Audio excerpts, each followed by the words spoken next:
My two brothers and I have always been inseparable since childhood. There's John, the eldest, Steve, the youngest, and me, Lucy, the only girl in the family. Now, in our 30s, I'm confident that our sibling bond is stronger than most. Our closeness stemmed from our parents' busy schedules. Both worked tirelessly, leaving us to rely on each other. None of us were angels. We each had our fair share of mischief. Our mother became a frequent visitor to our school, reprimanding us as needed. John, though, was notorious in our hometown for his rebellious streak. Academics were far from his priority. He preferred mischief and adventures over textbooks. Steve and I took a different path. Perhaps learning from John's escapades, we managed to steer clear of causing too much concern. Without extra tutoring or intense studying, we effortlessly landed in the top ranks of our class. Maybe we just knew how to navigate the system. Lucy and Steve were excelling in school. I'm eager to see what they achieve in the future. Maybe they'll take care of me someday. Being good at studying doesn't guarantee a successful future. I'll be the most successful one among our classmates. Just wait and see. Usually those who say that are the first to settle down. My money's on Steve. Even if I do succeed, I won't be taking care of you. These debates were a regular part of our conversations. John, though laid back, had a kind heart and a solid foundation. Steve approached everything with caution and responsibility. And then there was me, forging ahead without dwelling too much on the future. Together, we formed an unbeatable trio. John started at a public high school but dropped out after 6 months, drifting through life ever since. He never held a steady job, occasionally pitching in at a friend's auto shop or local bars, simply going with the flow. Seeing my brother in this state only strengthened my determination to succeed, especially since I felt responsible for John ending up in evening school. It all started the day I was involved in a serious traffic accident, leaving me with severe injuries. John, deeply concerned for me, rushed me to the hospital. His worry and care for my well-being led him to quit high school. I've carried a sense of guilt about that ever since. If I can achieve success, I believe I can help John find his way again. During that period, my mind was consumed with thoughts of the future and the paths to success, searching for ways to involve John. It had to be something he could easily connect with. As I entered high school, I took on a part-time job to save money. I believed money was crucial no matter the endeavor, and I worked diligently to accumulate as much as possible. Steve, have you seen John lately? He hasn't been around much. Just as I suspected. That guy. I wonder what he's gotten himself into. I hope he's not causing trouble. Surely, with a family waiting for him, he'd hesitate before getting involved in anything risky. Months passed without John returning home. To alleviate our concerns, Steve and I exchanged rumors about John's whereabouts. Then, one day, John returned home as if nothing had happened. Where have you been? You could have at least let us know. We were all so worried. I apologize. I've been caught up with my part-time job. If that's the reason, just tell us. Lucy and Steve were worried sick too. I'm really sorry about that. He shared that he had secured a promising job out of state, where he stayed overnight, entrusting me with almost all of his earnings for safekeeping. He urged me to combine it with my savings from the part-time job. At the time, I didn't grasp his motives, but he insisted, so I took charge of the money. However, John soon reverted to idling at home without any clear direction. While he never landed a full-time job, he occasionally took on part-time work, which seemed to satisfy our parents. After high school, I was eager to pursue a thorough study of business administration in college. Thankfully, my strong academic performance earned me a full scholarship, easing the financial burden on our parents. This achievement also filled my brother with pride. It was during this period that John began to show signs of change. How much longer are you going to live like this? Without a full-time job, how do you expect to marry the girl you like? Well, there's actually a company that's been showing interest through a colleague, but I'm undecided. You have such an opportunity. What kind of company is it? Construction. It's the site where I've been doing part-time work for the past few months. Not sure if I see myself doing it forever. Starts early in the morning. You should take it. If you've got the chance, give it your best shot. Encouraged by my firm push, John took on the job full-time the following week. Surprisingly, it suited him better than expected. Contrary to our family's expectations, he showed up on time and without complaints. Seeing John thrive, I decided to pursue a career in architecture. I believed establishing myself in the only field my brother, without higher education, had mastered would secure his future. During vocational school, I continued working part-time and managed to save enough to buy a relatively expensive car. Living with my parents certainly helped, but I was proud of my savings. My mother, understanding my dedication to saving, quietly supported me. She packed my lunches every day, minimizing unnecessary expenses during vocational school. Her unwavering support meant the world to me. After graduating from vocational school, I joined a well-connected company to build my network, earned numerous certifications, and diligently prepared for independence while fostering relationships. Meanwhile, John remained dedicated to his job, allowing me to focus on laying the groundwork for my own business venture. Eventually, I launched my own company, but at first, I hesitated to invite John to join. Financially, I couldn't afford both of us taking a risk simultaneously, so I opted to observe for a while.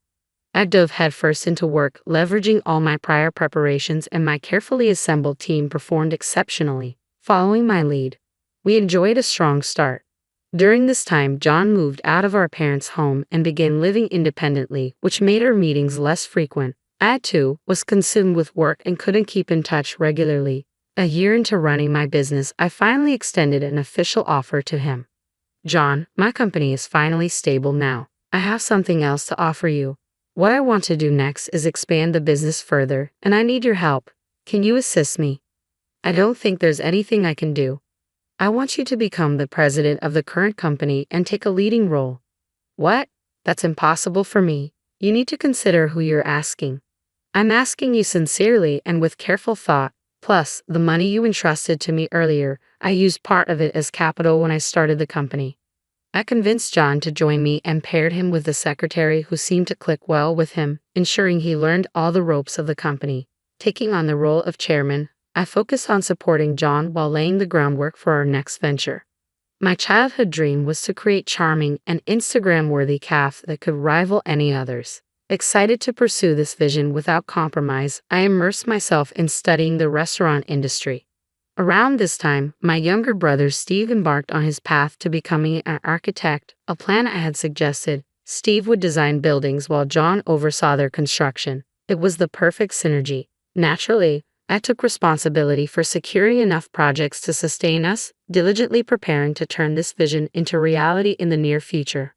As John entered his second year as company president, he surprised us all by announcing his upcoming marriage. Who is she? John hasn't always had the best judgment. I'm concerned, I admitted.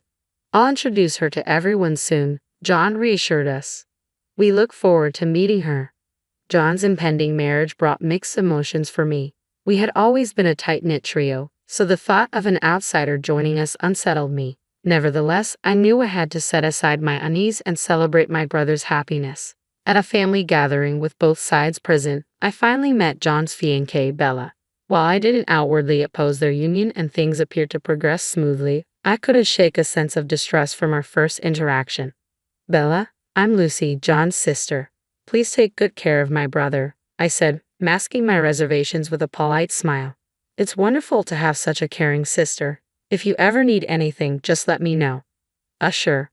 Since I'll soon be the wife of the eldest son and the company president, you'll have to come through me from now on, all right? Bella was the same age as John and worked in an administrative role at one of our client companies. My initial impression of her was that she was determined and assertive. Our perspectives seemed somewhat different, and she wasn't quite my type, yet I thought her personality might complement John's naivety well. Steve shared my thoughts, but we both agreed to support their marriage for now. She seems a bit serious, but if John loves her, we're behind you both. Wishing you all the happiness. Thank you, Lucy. A few years ago, I couldn't have imagined marriage, let alone someone approaching me.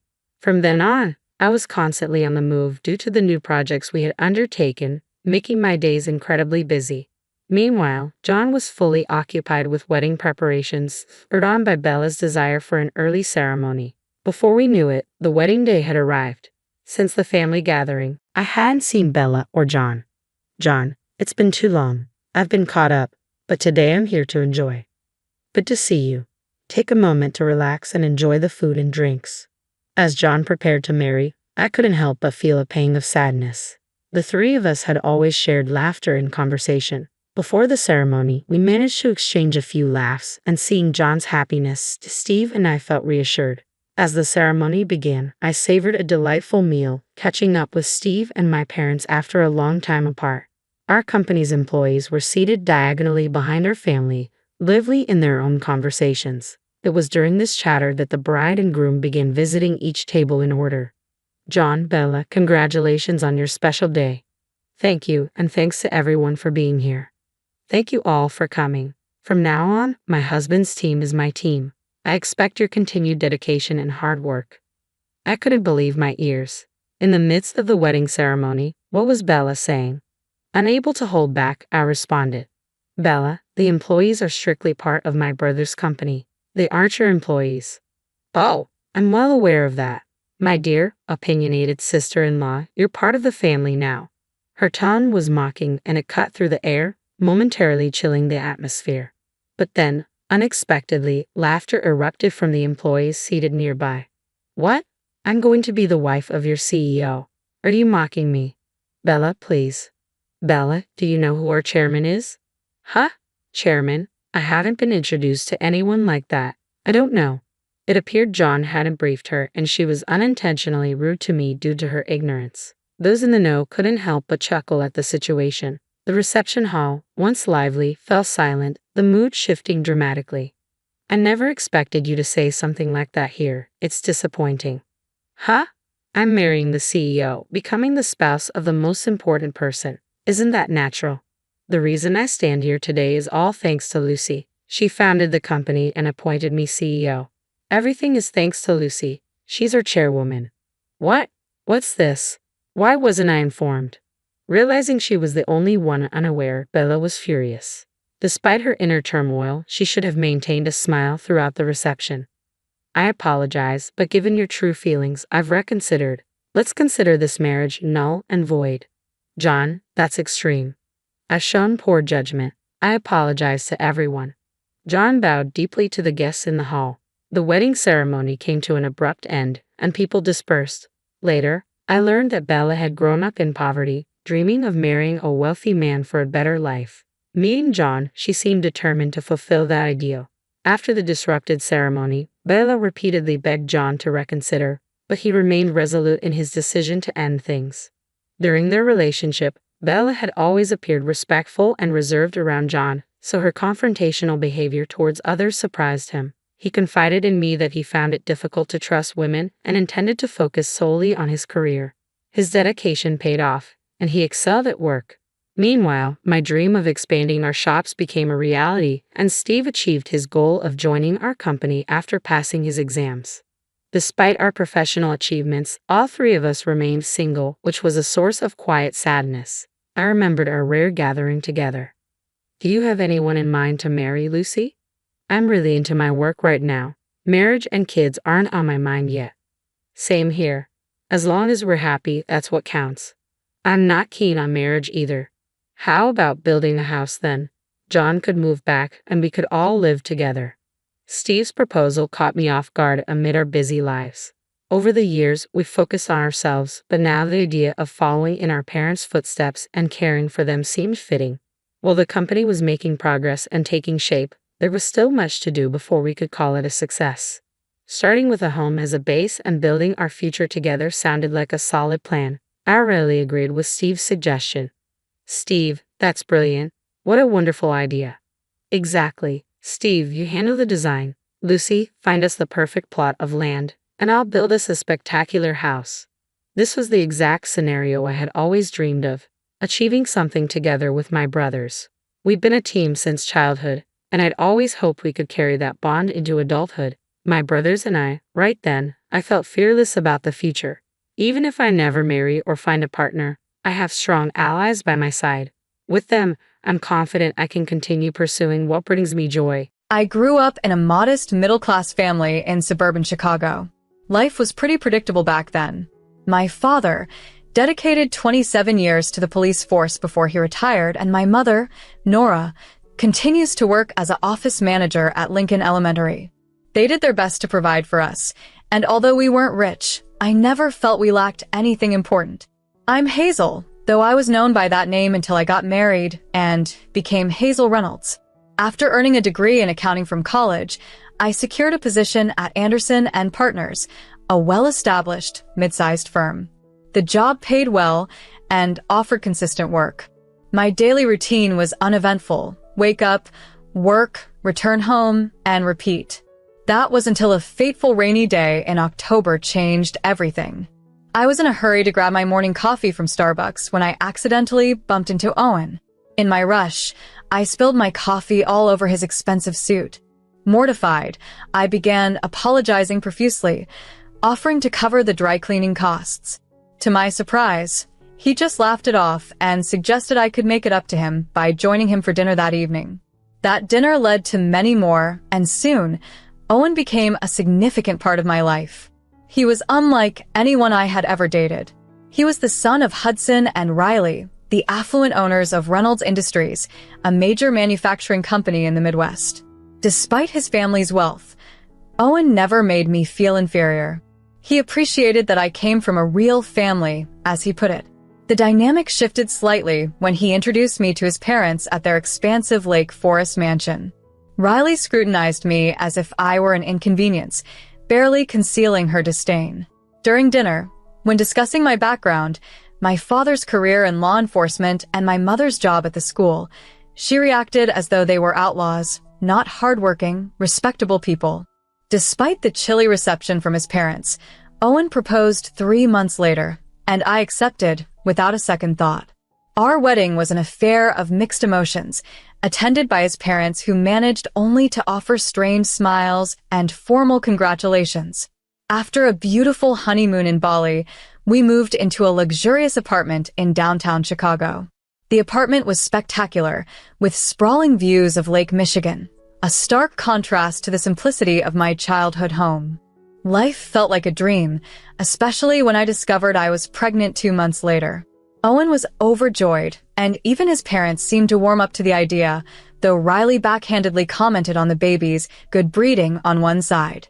We named our son Hudson Jr., Hudson for short, after his grandfather. He was born on a serene, snowy morning in December.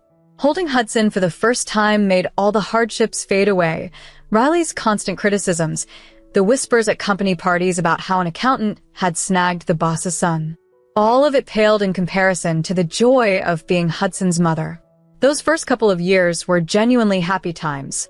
Owen embraced fatherhood wholeheartedly, often coming home early to spend time with Hudson and taking us out to the park on weekends.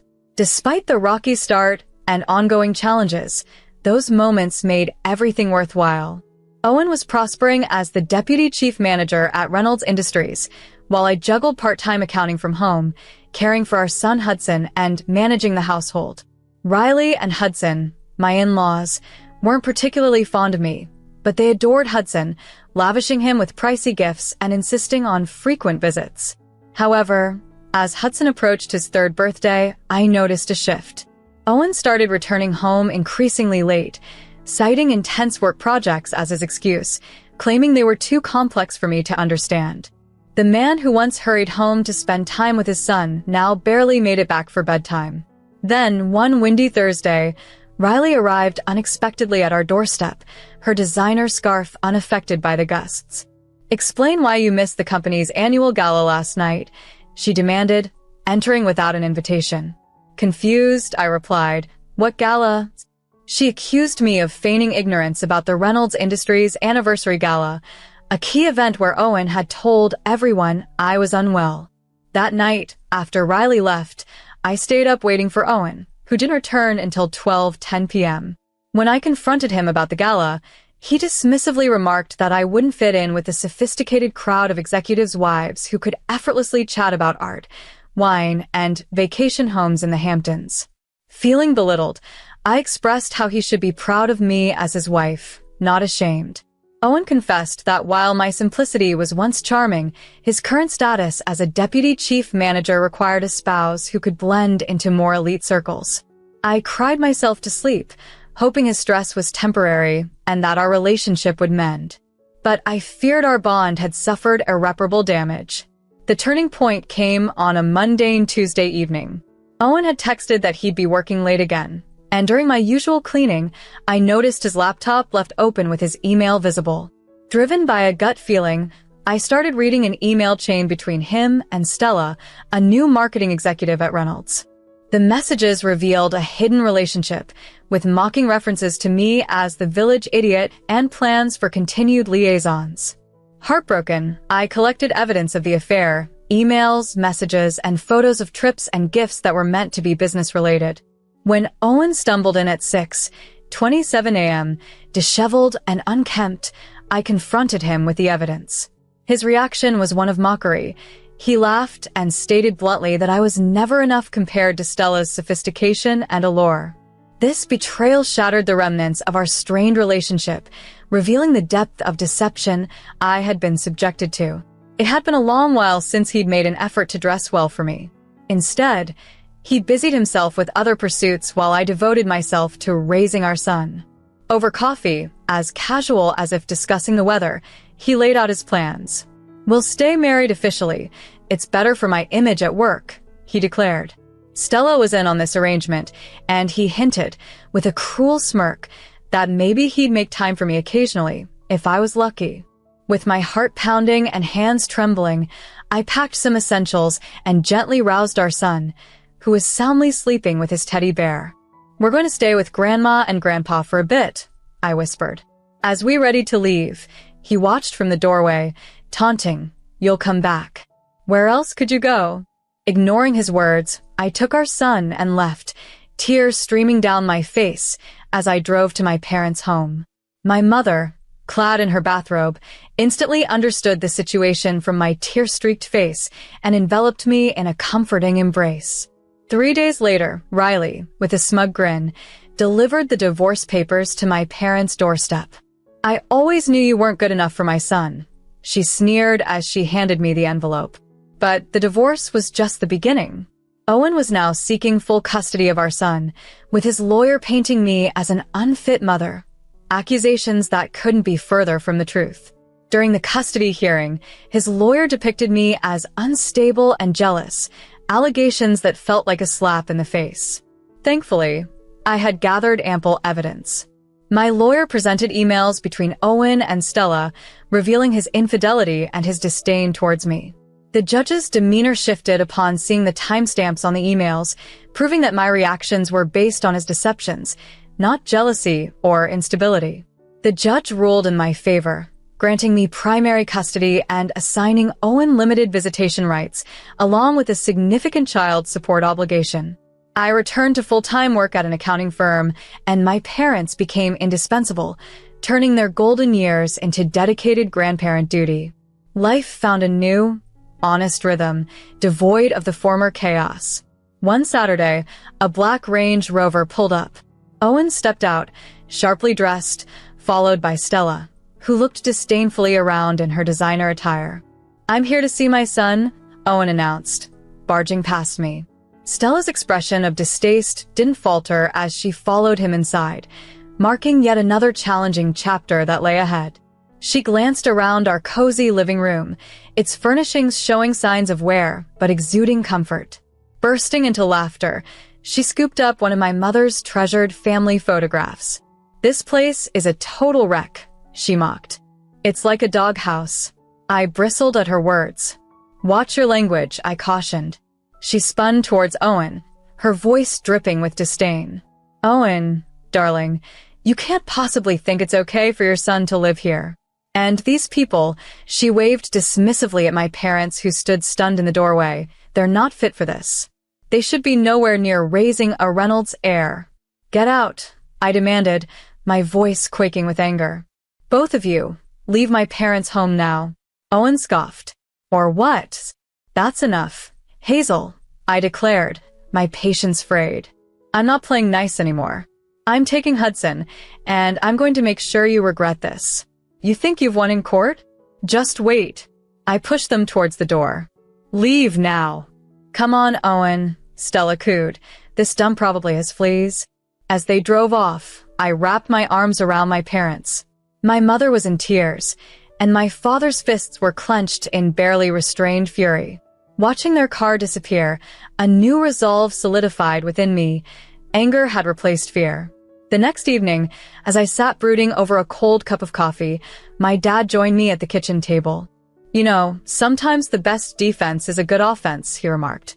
He mentioned Mike Sullivan, a former colleague turned crime analyst, renowned for his discretion and thoroughness. Stella's arrogance, her spiteful remarks about my family, and the relentless nasty emails she sent were all too much. That morning, she had mocked my LinkedIn photo. Look at this loser. Can't even dress properly. Owen's taunts were no better. His email from the previous day read, "Seeing you in that pitiful place, I remember why I left. Enjoy your poor life with your cop father. How much does Mike charge?" I found myself asking. 2 days later, I was in Mike Sullivan's office, a compact room downtown. Mike, a rugged man with gentle eyes, had known me since childhood. Despite trying to focus on work and Hudson, the harassment from Owen and Stella was relentless. Then Mike called urgently. "You need to see this in person," he insisted. In his office, he handed me a thick file. First off, he began, "Stella isn't her real name. She's been using her sister's identity. Her real name is Stella." As I flipped through the file, my hands trembled. Before her role at Reynolds Industries, Carla had been an escort, hopping from one wealthy man to another, living off their fortunes until they grew weary of her or uncovered her minor frauds. She'd assumed various aliases in different cities, always vanishing before suspicions arose. But her activities at Reynolds Industries were far more insidious. Mike pointed to bank statements. She's been draining funds from company accounts, little by little, avoiding detection. He then showed me screenshots of emails. She's also been leaking confidential company info to your biggest competitors. Details about product launches, merger plans, everything. This revelation marked a turning point, transforming my resolve into action against the deceit threatening my family's future. I leaned back, my thoughts racing about the enigmatic and seemingly flawless Stella. It turned out she was nothing more than a swindler who had not only ensnared my husband, but had also weaseled her way into the heart of the Reynolds dynasty. Mike revealed more shocking details as he pulled out yet another folder. Remember the massive contract Reynolds Industries lost last month? The one that cost them millions. He paused, his eyes darkening. Stella leaked the bidding details to a rival company 3 days before the submission deadline. I meticulously collected all the proof I could find, making several copies. Yet, I refrained from exposing her immediately. I knew something Stella didn't. Timing is everything. The phone rang on a chilly Wednesday morning. Riley's voice, frosty as usual, conveyed a begrudging invitation. "Hazel, Hudson's 57th birthday bash is this Saturday," she stated, sounding as though she were planning a dental procedure rather than a celebration. "While we'd prefer this to be a family-only event, Hudson needs to attend his grandfather's birthday. And since he's too young to come by himself." Her voice trailed off, leaving the implication hanging in the air. I was only welcome as Hudson's chaperone, expected to fade into the background and avoid any embarrassment. Hudson's birthday party was as lavish as one might expect, with a mansion adorned in gold and crystal, waiters circulating with silver trays of champagne. Hudson and I entered to a sea of judgmental glances. "Oh, you made it," Riley remarked with a strained smile before beckoning Hudson over. I hovered near the appetizers, watching my son being flaunted like a trophy while the other guests either snubbed me or whispered furtively. Clutching Mike's file in my oversized purse, I waited. Then Owen entered, Stella on his arm, clad in a stunning red Valentino gown with diamonds sparkling at her ears. "Everyone," Owen called, tapping his glass for attention. "I have an announcement. This spring, Stella will join the Reynolds family as my wife." Riley immediately embraced her, proclaiming, "Finally, a woman worthy of our name. Harvard-educated, from an impeccable family." Hudson glanced my way with disdain. Under their praising eyes, Stella beamed. "I'm so honored to be part of such a distinguished family and promise to be the wife Owen deserves." That was my cue. Standing firm, I interrupted. "Speaking of what people deserve," I declared, my voice carrying across the room. "I have something to disclose about your future, Mrs. Reynolds." Owen shot me a warning look. "Don't cause a scene, Hazel."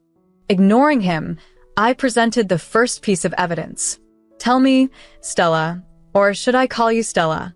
How's your sister coping after you stole her identity? Stella's face paled. Riley demanded, "What is this nonsense?"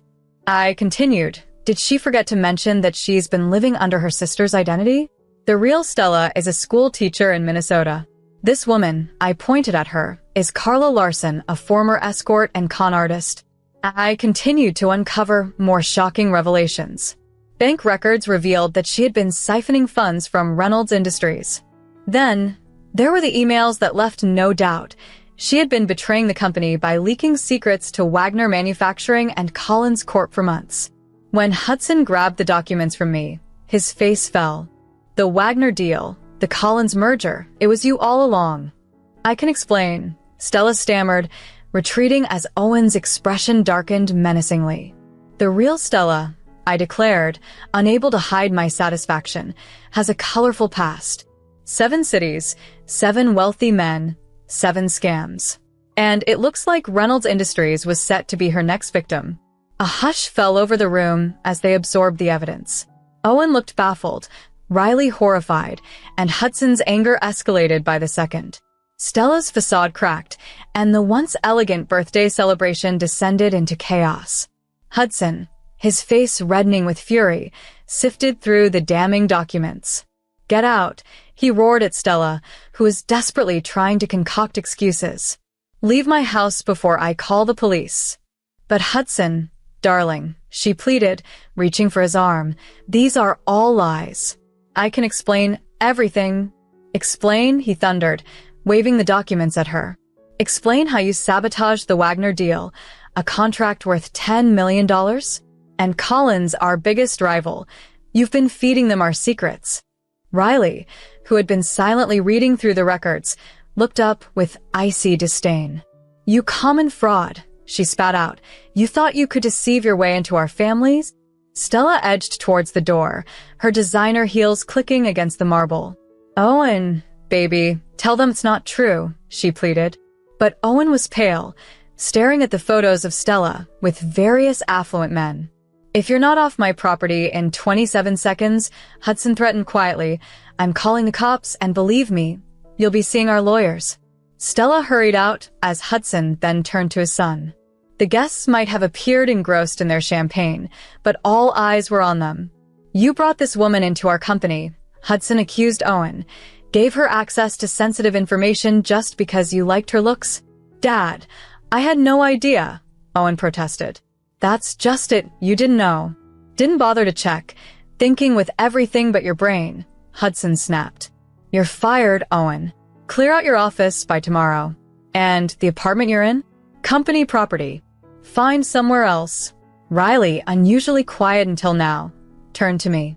"Hazel," she said, her voice laced with real emotion for the first time, "we owe you a massive apology. You've saved our company from untold damage."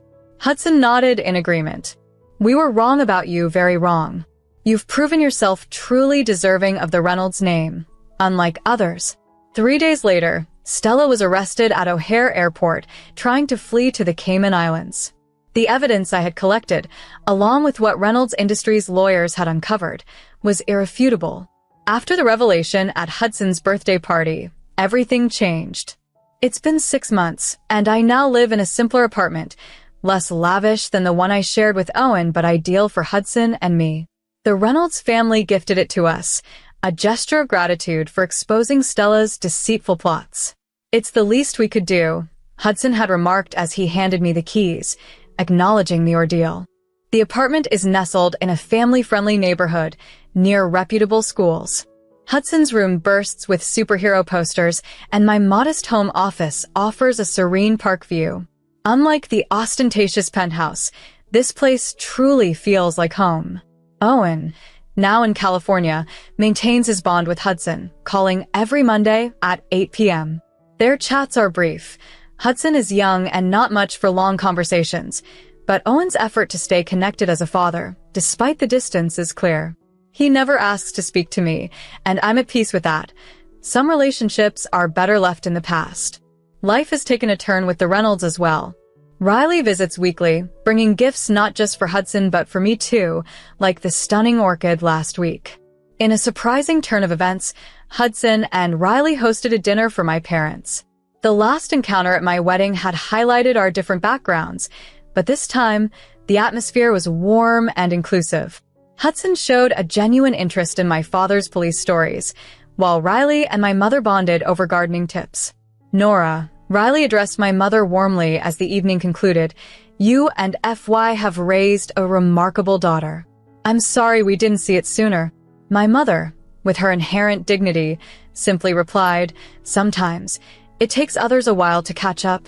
Though life is far from perfect, I find solace in the moments I spend with my son and his grandparents. Watching Hudson healthy and happy is a constant reminder that we're going to be all right." Recently, Hudson came across an old wedding photo of Owen and me. "Do you miss Daddy?" he asked innocently. I sat next to him, pulling him close. "Sometimes," I admitted, "but life doesn't always follow our plans. It often goes wrong before it goes right. The important thing is to stay true to who you are." Later, as I tucked him into bed, I reflected on our journey, from being the overlooked accountant to becoming the woman who saved the Reynolds Company. Life's happy endings aren't always what you expect. Sometimes, they are even better.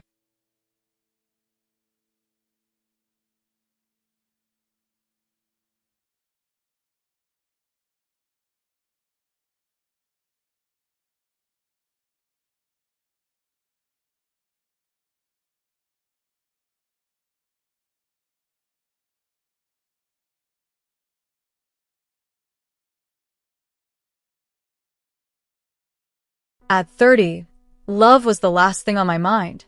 I was making my Charles at a finance firm, where spreadsheets were my language of affection, and my cubicle felt more like home than any bar or dating app ever could. But then Madison, my co-worker and best friend, insisted I join her at her rooftop party.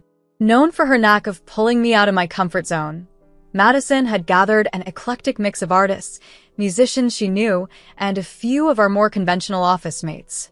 That evening, I noticed him, tall, lean, with kind eyes and tousled dark brown hair, dressed in a worn leather jacket and a faded t-shirt, probably featuring some band I'd never heard of. He was a stark contrast to my usual crowd of button-down shirts and tailored slacks. He was engaged in a lively debate with another guest about the best methods to restore a brick building. Their conversation, filled with playful jabs, drew me closer. "He thinks slapping a fresh coat of paint on history is a good idea," he argued with a smile, while his opponent, a robust man with a shaved head, countered about preserving the structure. The man in the leather jacket disagreed, saying, "Yeah, but it erases the character, the cracks, and where tell the story." Intrigued, I moved closer, just as Madison joined me with a mischievous look. "Rosie, this is Charles," she introduced, nudging me forward. "And Charles, meet Rosie, the spreadsheet wizard I've been talking about." Charles turned with a widening smile. "Spreadsheet wizard, huh? Sounds impressive." "It pays the bills," I responded, feeling my cheeks warm. "But I can hold my own in a conversation that doesn't revolve around amortization schedules," I added with a wink at Madison, who chuckled. "Challenge accepted," Charles replied, his voice inviting. "So, Rosie the spreadsheet wizard, what do you think about preserving history?" We spent hours talking about everything and nothing. He was an architect passionate about giving old buildings new life, while I shared stories of long hours at the firm and the thrill of closing big deals.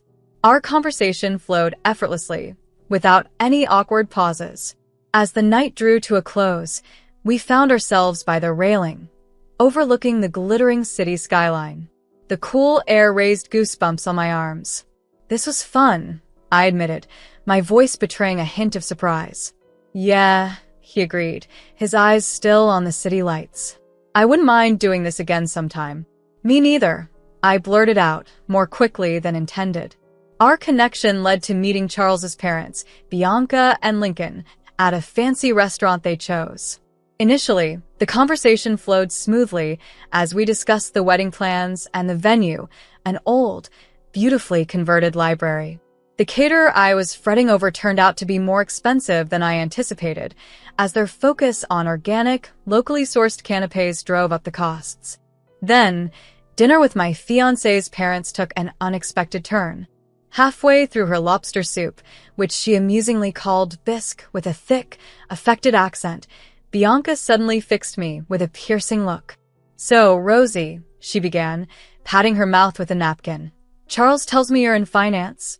"Yes, I work as a financial analyst at a prominent firm downtown," I responded, slightly puzzled about where this conversation might lead. "Analyst, huh? Sounds like a key role," Lincoln added, his voice booming around the table. "You must be quite successful." Charles, who had been quiet, coughed awkwardly. "Dad, let's not get into that." But Lincoln brushed it off with a wave of his hand, dismissing the concern. He turned back to me. "Rosie, this firm of yours, it's a big player, right?" I confirmed the name of the company, a well-known global entity in finance. Bianca's eyes lit up. "Excellent," she exclaimed. "And your work involves investments, stocks, and the like?" "Yes, I manage a portfolio," I admitted, growing more uncomfortable by the minute as this felt more like an interrogation than a casual dinner. Bianca leaned in, her eyes sharp. "And how much are we talking about here, dear?" I was stunned. It was completely inappropriate to ask such personal questions. I looked at Charles for support, but he just avoided eye contact, fiddling with his bread. "That's personal, Mrs. Miller," I said with a forced smile. "Oh, come on, we're almost family now," Bianca insisted while Charles mumbled something under his breath, his face turning pink. I decided it was time to assert myself. "Look," I began, trying to remain composed, "what truly matters is that Charles and I love each other, not how much money is involved." "Love is what's important," Lincoln chimed in again. "Love is great, sweetheart, but it doesn't pay the bills." Frustrated, I suggested we change the subject to wedding plans instead. The next morning, still unsettled, I called my grandmother for advice. After recounting the events, her words echoed in my mind, describing them as greedy and selfish. While I tried to dismiss these thoughts, attributing them to her old-fashioned views, deep down, I wondered if she might be right. Months passed, and wedding preparations were challenging. Everything from choosing the venue to selecting flowers felt laborious, especially since financial discussions always made Charles uncomfortable. He would awkwardly excuse his minimal contributions by saying, "Things are tight at work." His parents, with good intentions, suggested more affordable options like venues on the outskirts of town and catering from a family friend in exchange for vegetables from their garden. Ultimately, I ended up paying for most of the wedding expenses. Charles would often compliment me, "You're handling everything like a champ," but his lack of financial input began to wear on me. Finally, our wedding day arrived. It was a beautiful celebration. The weather was perfect, the food was excellent, and above all, Charles and I exchanged our vows. The only discomfort came from my grandmother, who pulled me aside after the ceremony. Her face lined with worry, she whispered, "Rosie, honey, be careful with those in-laws. They don't have your best interests at heart." I sighed, rolling my eyes at what seemed like her usual caution. Yet, somewhere deep down, I wondered if there might be some truth to her concerns. The excitement around our wedding hadn't completely faded. There was still leftover cake on the counter when the first unsettling incident with my in-laws happened. It was a lazy Sunday morning, and Charles and I were enjoying some quiet time in bed when a loud thump from downstairs interrupted our peace. We exchanged puzzled glances. "Probably just the mail," Charles mumbled, dismissing it. But then came a cacophony of rustling paper and muted shouts. Curious and slightly alarmed, we threw on robes and rushed downstairs, only to stumble upon a scene resembling a bizarre, festive horror film. There, amidst a sea of floral wrapping paper and garish gift bags, were Bianca and Lincoln, my in-laws, sprawled on the living room floor. They looked like vultures scavenging through the remains, eagerly tearing into our wedding presents, oohing at some items and dismissively tossing others aside. "What in the world is going on here?" I demanded, my voice tinged with disbelief. Bianca caught mid-unwrapping, looked up, and flashed a brilliant smile. "Rosie, darling, just admiring your lovely wedding gifts," she chirped cheerily. "Admiring?" I sputtered, incredulous. "It looks more like you're ransacking the place." Lincoln, examining a crystal vase, snorted dismissively. Relax, sweetheart. We're just sorting things out. Can't have all this clutter around, can we? Clutter? These were heartfelt gifts from our friends and family. Before I could express my frustration, Charles intervened. Maybe they should just leave the presents unopened, right? His tone was mild, attempting to defuse the situation. Exactly, I agreed, relieved that he wasn't completely oblivious to the intrusion. Bianca scoffed. Don't be silly, honey. It's rude not to open presents. Besides, she added, her eyes gleaming with a mix of mischief and entitlement, we might find something truly special in here. It was clear that special meant something valuable to them. Growing increasingly agitated, I watched as they sifted through our gifts, setting aside anything that caught their fancy. A silver picture frame, a set of engraved wine glasses, a fancy cheese board. Finally, I couldn't take it anymore. These are our wedding gifts, I stated firmly. Not yours to take. Bianca, ever the manipulator, tried to soothe the situation with a condescending tone. Look, honey, we just saw some things that would look lovely in our new house. You know, the one we're decorating. They were redecorating using our wedding gifts. Fury and disbelief welled up inside me. What about the gift you got us? I asked tightly. Bianca paused, her hand hovering over a box wrapped in fancy floral paper. She rummaged through the pile, finally pulling out a small, oddly shaped package. With a flourish, she handed it to me. I unwrapped it slowly, my heart sinking with each layer of tissue paper I removed. Inside was a cheap glass statuette, the kind you might find in a discount store, adorned with tacky plastic flowers. My stomach churned. This was their idea of a thoughtful wedding gift. Perhaps my grandmother was right. Perhaps I had married into a nightmare. This wedding gift fiasco was merely the beginning. Bianca's frequent shopping excursions soon became a regular ordeal. She'd call, chipper and inviting, suggesting a girl's day out. In reality, it meant me acting as her unpaid personal shopper. We'd visit stores and inevitably, Bianca would find something she absolutely needed. Then, at checkout, she'd perform a confusing shuffle with her purchases and mine, always forgetting her wallet, creating a mix-up with the bags, a tactic that left me paying more often than not. I found myself frequently covering the cost for both of our purchases, but Lincoln's visits were another story altogether. Weekends became his prime time for unexpected drop-ins. He would casually arrive, make himself comfortable on the couch, and spend the entire day watching TV and eating all the snacks I had available. When I gathered the courage to ask him why he spent so much time at our place, he bluntly replied, "Saves money on groceries and electricity, doesn't it?" I was stunned by his audacity. Did he think we were some sort of free service? Charles, always trying to keep the peace, would just roll his eyes and mutter something about his dad just needing some company. However, the situation came to a head during a birthday dinner I had planned for myself. Hoping for a sophisticated evening, I made the mistake of inviting Bianca and Lincoln to a fancy restaurant. The menu was filled with exotic French dishes, which they ordered with an air of misplaced confidence. Halfway through the meal, Bianca complained that her escargot was too slimy and pushed her plate away, while Lincoln managed to spray saffron broth across the table after choking on his bouillabaisse. The evening was a disaster, and when the bill arrived, my stress level soared. The meal's cost was astronomical, and naturally, Charles didn't offer to help with the bill, leaving me to handle it while he sat there clueless. Back at home, frustrated and upset, I confronted Charles. "How can you let your parents walk all over us like this?" I demanded. He responded dismissively, "Come on, it's not a big deal. They're just like that." I was incredulous. Like what? Selfish and entitled? "Charles, this isn't okay." He sighed, ran his hand through his hair, and said, "Look, I love you, but you have to pick your battles. My parents are, well, they're my parents. They're not going to change." Perhaps he was right.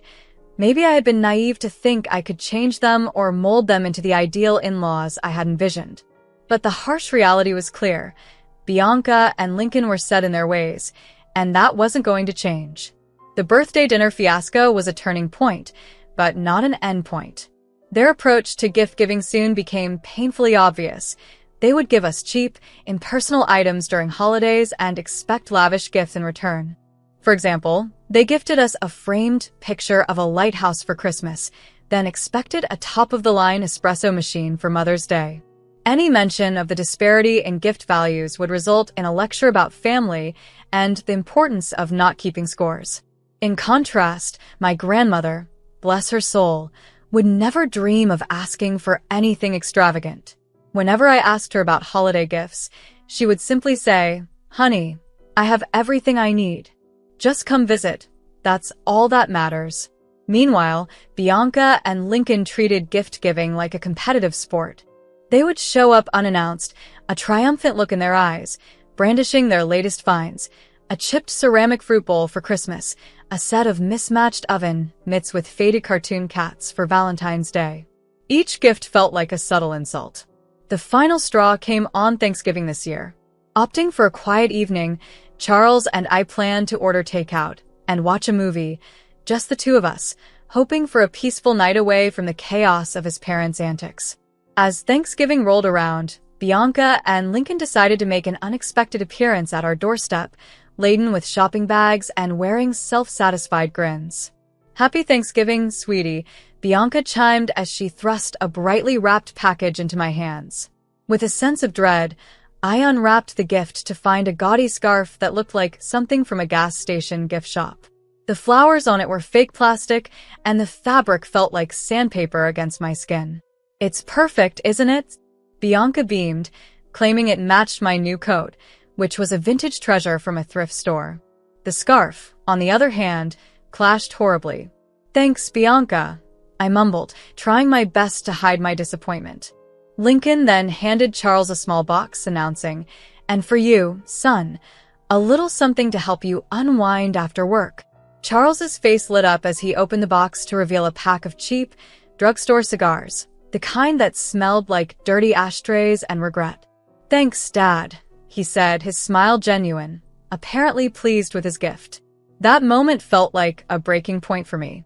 Here I was, given a thoughtless gift that insulted my taste, while my husband seemed thrilled with his low-quality cigars. Despite the brewing anger inside me, I managed to take a deep breath, force a smile, and thank them for their thoughtful gifts. However, a glimmer of hope came soon after in the form of a professional achievement at work. I had won a coveted quarterly award, which came with a substantial bonus, a perfect excuse to plan a dream trip to Paris, a city of romantic canals and rich history, and a place I'd always wanted to visit.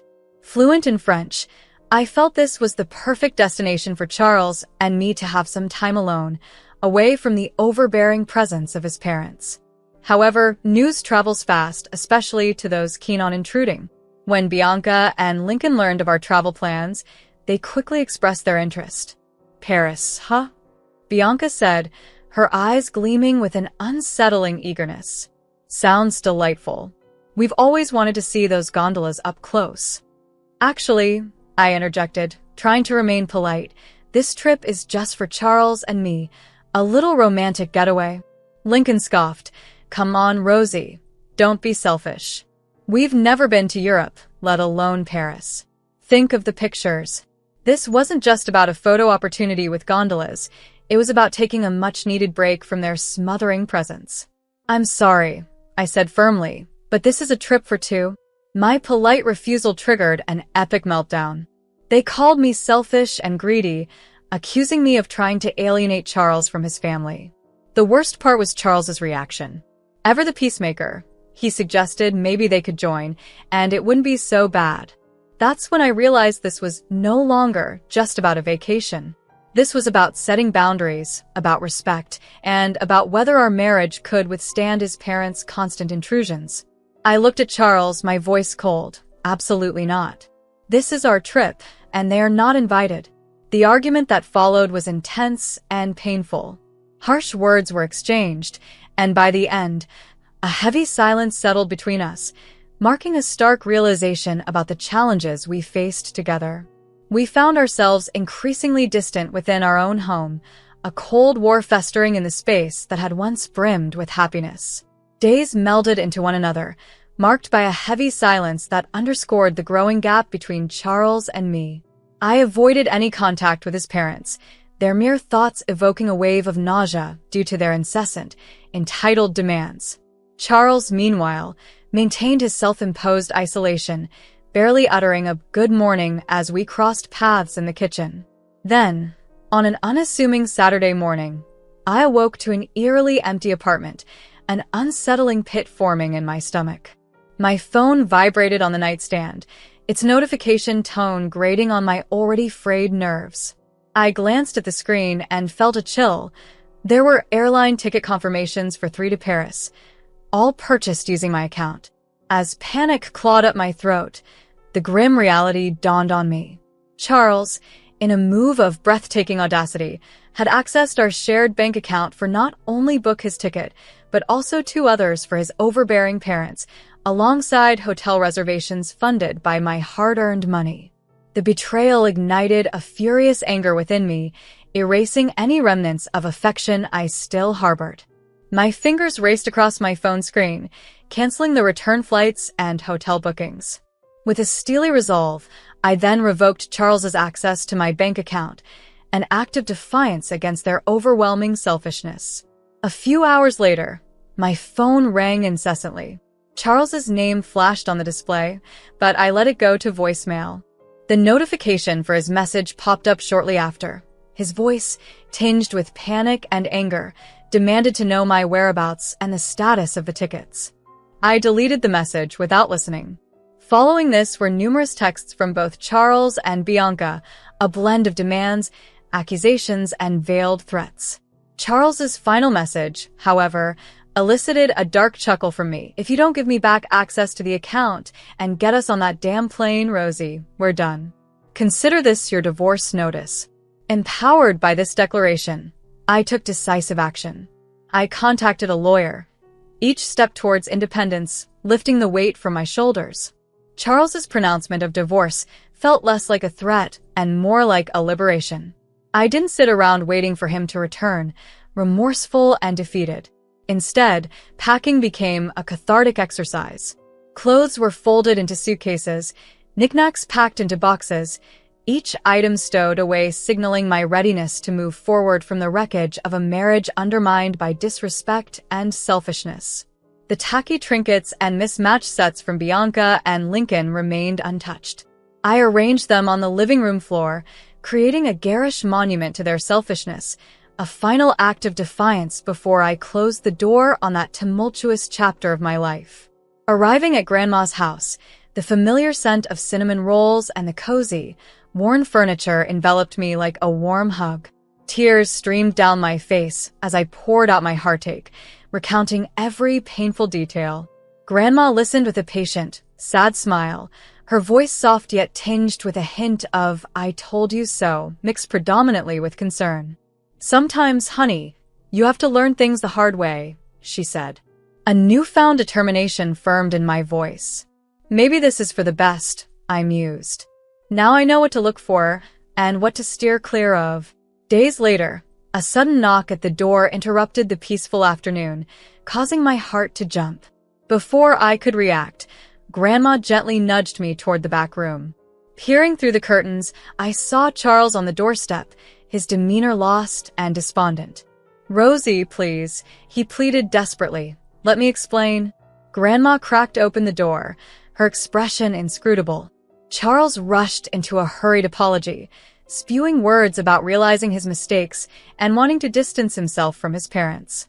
The anger I had been managing to keep under control flared up once again.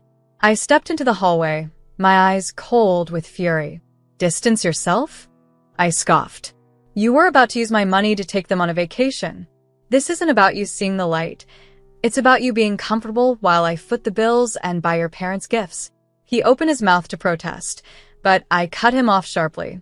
"No, Charles, this is over. I don't want to build a life with someone who prioritizes comfort over respect, or someone who lets his parents trample over him and his wife. I deserve better than that." Charles's face fell, yet I found no sympathy within me. The door closed behind him, sealing shut with a resounding echo in the ensuing silence. Perhaps Grandma had a point. This was not a conclusion, but a fresh start. It heralded the possibility of a better existence, one devoid of demanding in-laws, built on respect, and perhaps, eventually, a love that was genuine and purposeful.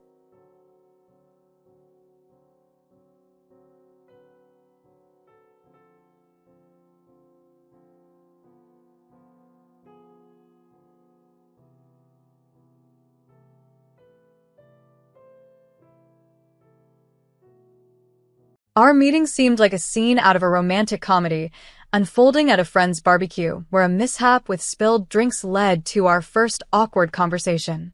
Logan was irresistibly charming, his humor catching me off guard, and soon, laughter became the backdrop of our blossoming relationship.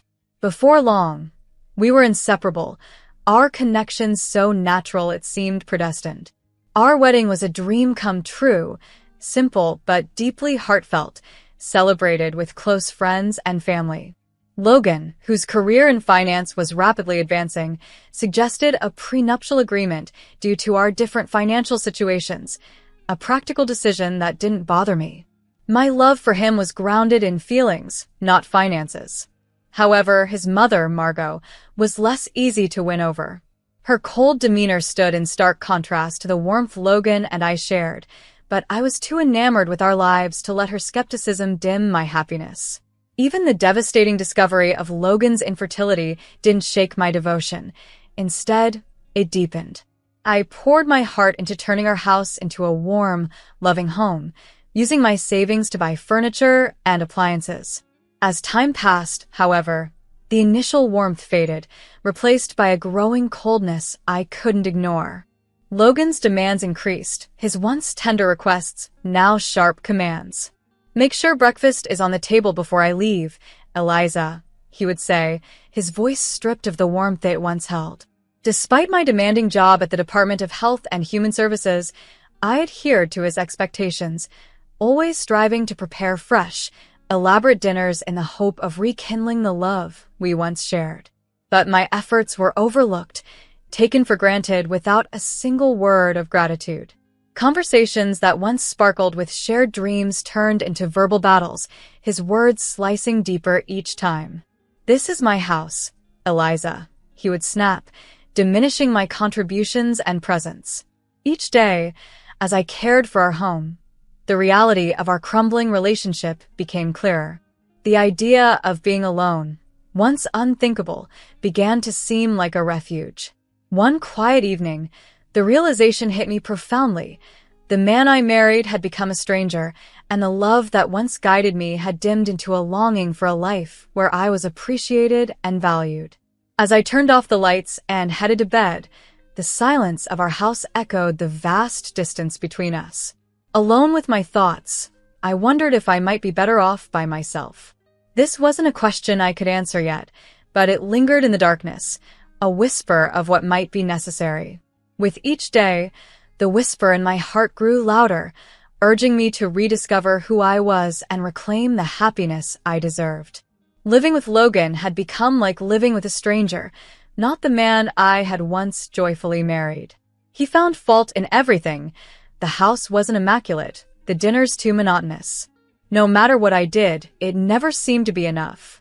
In search of solace, I'd wander alone through malls, buying new furniture and gadgets for our home, trying to fill the growing void with material things. Yet, the fleeting joy these purchases brought vanished the moment I returned to his indifference. It was a harsh realization when I noticed that Logan hadn't contributed a dime to our joint account for months. The burden of our expenses, mortgage, utilities, groceries, had all been falling on my paycheck. One evening, I mustered the courage to address this imbalance. I approached him as he lounged in his armchair, his attention glued to the TV. "Logan, we need to talk about the finances. You haven't added anything to the joint account in months, and I've been covering it all," I said, my voice steady, hoping for some acknowledgement or an apology. He barely looked at me, his eyes still fixed on the television. "It's my house. You're just living in it. Why should I pay for your upkeep?" he retorted, his words cutting deep. I was stunned. "Your upkeep, Logan? I'm your wife, not some tenant. I've been paying for everything, trying to make this a home for us both, I argued, my anger rising. He scoffed dismissively, a sound that chilled me. Eliza, you're making a big deal out of nothing. If you don't like it, maybe you should just leave. But we both know you've got nowhere to go, he said, turning back to his show. I was boiling with hurt and anger, but before I could say more, his phone rang. It was his mother, Margot, and he answered on speaker. Before I could slip away, she chimed in. Eliza, you need to stop this nonsense and start showing some gratitude. Logan's been too good to you, and here you are, acting like a freeloader. Her words struck me like a slap. Shocked, I managed to snatch the phone and hang up. I can't believe you and your mother are calling me a freeloader in my own home, I said, my voice quivering with emotion. Logan just shrugged, unmoved. Well, if the shoe fits. That night, as I lay in bed staring at the ceiling, I felt more isolated than ever. Thoughts of divorce crept into my mind, now more persistent. But where would I go? I had no apartment and no savings of my own. I felt trapped in a life that was no longer mine, married to a man who saw me as nothing more than a burden. The next morning, I awoke to an empty bed and a heavy heart. As I moved silently through the house, every room echoed with the remnants of our fight. I knew I needed a change, but the fear of starting over was paralyzing. Sitting alone at the kitchen table, sipping my coffee, I faced a tough decision. Do I stay in this loveless marriage, playing the role of the grateful freeloader, or do I take a leap into the unknown, hoping to find my footing? The answer was still unclear, but the call for change was undeniable. I realized I couldn't continue living this way. The tipping point had arrived, and it was time for me to choose my path forward. That day at work felt endless, a string of meetings with no break in sight. Glancing at the clock, I knew Logan would be irate. Under my breath, I muttered about my misfortune as I reached for my phone to give him a heads up. The moment he answered, his anger erupted through the speaker, loud enough for my whole office to overhear, making my cheeks flush with embarrassment. This is your problem, Eliza. You should have been home cooking dinner, not wasting time at work, he bellowed. I quickly ended the call, shrinking away from the curious gazes of my colleagues. By the time I arrived home, it was far past our usual dinner time. The house was dark and eerily silent, but as soon as I stepped inside, Logan unleashed his fury like a storm. Where have you been? A good wife would have dinner ready. What are you even good for?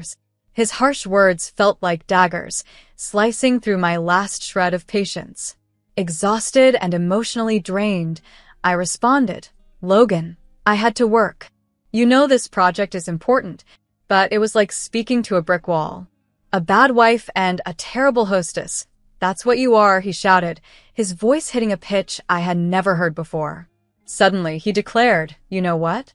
I've had enough. Pack your things and get out of my house. I stood there, stunned, as he thrust divorce papers into my hands. You'll be homeless without me, he sneered with a cruel laugh. Something inside me snapped. All the years I had spent bending backward for him, trying to be the perfect wife, evaporated. Living in a shelter would be better than enduring one more day with you, I retorted, my voice more stable than I felt. Without another word, I signed the divorce papers. I packed my belongings into a suitcase, the gravity of my decision dawning on me as I looked around what used to be our house. It no longer felt like a home. It was merely a shell filled with broken promises and shattered dreams. I booked a room at a nearby hotel, seeking refuge from the turmoil. Lying in the unfamiliar bed, I realized it was the first night in years I didn't have to worry about Logan's dinner preferences or whether the house met his exacting standards. It was just me, and oddly, it felt liberating. Leaving was difficult, perhaps the hardest decision I'd ever made, but as I drifted to sleep, a part of me was excited about what the future might hold. For the first time in a long time, I was in control of my destiny, no longer bound to someone who diminished my worth. After settling into the hotel, reality began to sink in. It wasn't long before I received a call from Margot, Logan's mother. Her voice was tinged with a gloating tone. Eliza dear, I just heard the wonderful news. My boy has finally come to his senses and divorced you.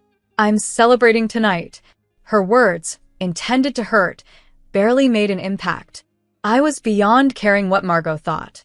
"Time will tell, Margot," I replied calmly, a newfound sense of detachment washing over me. I hung up, a small smile playing on my lips. For the first time in years, her sharp words couldn't touch me. A week of navigating my new reality had passed, and despite the challenges, I was ready to face them head-on. When I finally opened up to my boss about the overwhelming pressure I was feeling from pretending everything in my life was okay, I was carrying a heavy burden alone. I hoped for some sympathy or understanding from her, and her response became a lifeline I hadn't expected. "Eliza, I'm sorry to hear you're going through all this. There might be something that can help," she said, her voice transitioning from compassionate to professional. She informed me about a municipal housing program designed to assist individuals in tough situations like mine. It offered affordable housing options for those in need. "I think you should apply, and I'll help you," she offered, her words a beacon of hope in the darkness that had engulfed my life. With her help, I applied for the program and, to my surprise, was accepted. The relief I felt was instantaneous. I could breathe again. Now, I am renting a small, modest apartment that is all mine. It's quiet and peaceful, a stark contrast to the tumultuous life I had left behind. No more tiptoeing around in the mornings, no ungrateful husband to appease. It's just me, and it feels incredibly liberating. Sitting in my new living room, surrounded by unpacked boxes, I reflected on the journey that brought me here. It's been tough, with moments of doubt and fear, but also filled with unexpected acts of kindness and newfound strength. For the first time in a long while, I am excited about the future. I have a blank canvas in front of me, and I'm eager to start painting a new life, one where my happiness doesn't depend on anyone else. It's a fresh start, and I'm fully committed to embracing whatever this next chapter brings. It had been a few peaceful months since I started over, enjoying the simplicity of my new routines. Then, one quiet afternoon, my phone erupted into a loud series of rings, breaking the calm. The screen flashed a name I hadn't seen in ages, Margot, my ex-mother-in-law. My heart sank. Bracing myself, I answered, "Hello?" "Eliza, you need to come back to Logan this instant." Margot's voice screeched so loudly I had to pull the phone away from my ear. I sighed. "Margot, why would I do that?" The question was rhetorical, more for myself than for her. "Because he's in trouble. That fool son of mine bought shares years ago, took out loans, and now he's buried in debt. It's a disaster, and you need to help him sort it out," she demanded, her voice a mix of anger and desperation. I couldn't help but laugh, not out of amusement, but sheer disbelief. "Help him, Margot? Do you remember the prenup? The one Logan insisted on? It clearly states that I am not responsible for his debts. And let's not forget, we're divorced. His financial mess is not my problem," I replied, my patience thinning. There was a sharp intake of breath on the other end. "Ungrateful girl. After everything we've done for you, you're just going to abandon him?" Her tone was accusatory, as if I had committed a terrible sin. "Everything you've done? Margot, let's be clear. The only thing you and Logan ever did was make my life miserable. And as for abandoning him, remember he kicked me out. He made it clear I was no longer welcome in his life or his house," I retorted. "You'll regret this, Eliza. You think you're better off without him, but you're making a huge mistake," she spat out, her voice venomous. I took a deep breath, finding a calm I didn't know I had. "Margot, I've spent too much of my life living in regret and fear. I'm finally finding peace, and I intend to keep it that way. After reaching my limit with Logan and his endless debts, which were entirely his creation, I realized it was time for him to face his troubles. I decided to step away and start anew." Concluding my conversation with Margot, I felt an unexpected closure. Contrary to what I anticipated, the emotions of guilt or distress didn't flood in. Rather, a liberating sense of relief washed over me.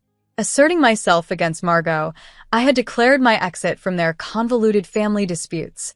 It felt as though I was shedding an oppressive burden that I had carried far too long. After ending the call, I took a moment to sit and breathe deeply, a sigh I didn't even realize I had been holding back. That challenging exchange served as a poignant reminder of my journey towards personal independence and peace, a state I was determined to maintain, immune to any manipulative guilt-tripping. For the first time in a long while, I experienced a true sense of freedom from the relentless demands and critiques, from the perpetual cycle of attempting to appease those who never valued me. I had discovered my strength and my voice, and I was resolute in never letting anyone undermine that again. Looking around my modest apartment, I was enveloped by a sense of accomplishment. This was my haven, my fresh beginning. I had navigated through tumultuous times, emerging stronger each time, confident that no unexpected phone call could sway my newfound stability. The following morning, I awoke with a clear and firm determination. It was time to reclaim what was rightfully mine. I sifted through my documents, locating receipts for every significant purchase made during my years with Logan: the state-of-the-art dishwasher, the washing machine we selected together, though financed solely by me, and the premium coffee machine that had become central to his mornings. My actions were not just about retrieving financial investments, but about affirming my worth and contributions, refusing to let them be dismissed or overlooked.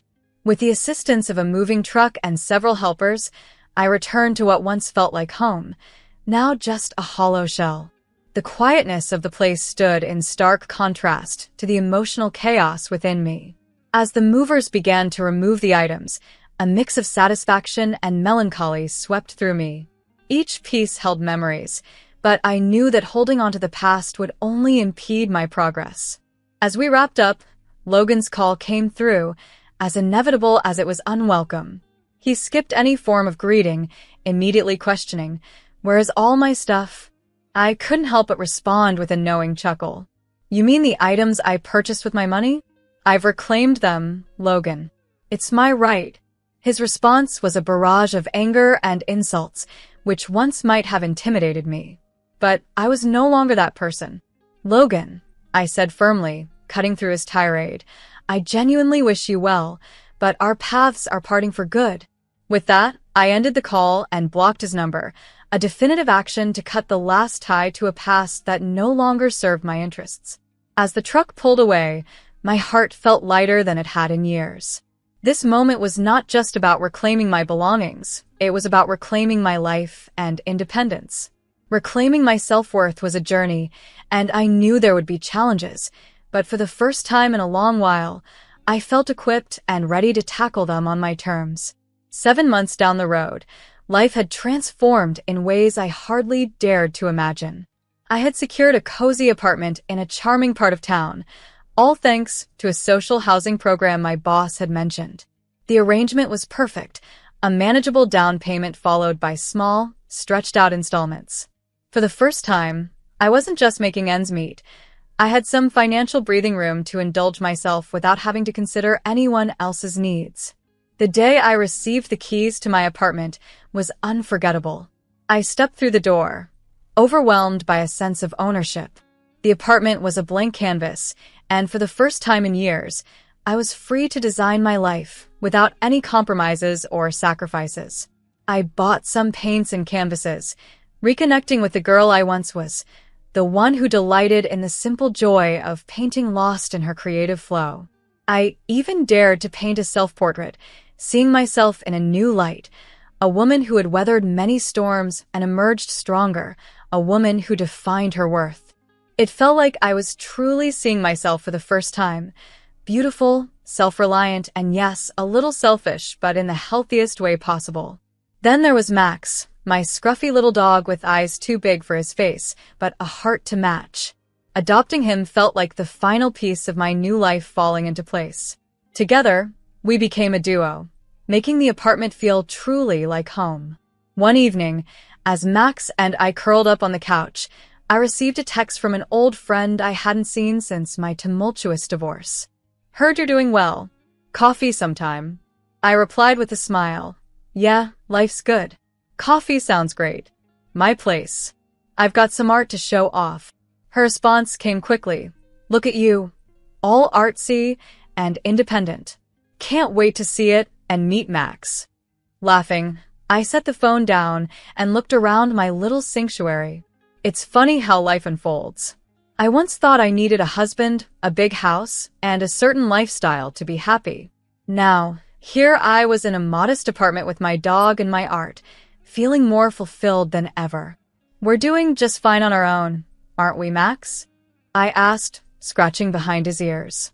He barked in agreement, and I laughed, overwhelmed with gratitude for my independence, the tough journey that led me here, and the simple joys that filled my days. This was happiness, unfiltered and pure, and it was all mine. Life had taken such a surprising turn that even a headline I stumbled upon recently left me shocked yet strangely satisfied. My ex, Logan, had been declared bankrupt. The house he once kicked me out of had been sold to cover his debts. Now he was back living with his mom, Margot. Despite everything, I couldn't suppress a small, satisfied smile.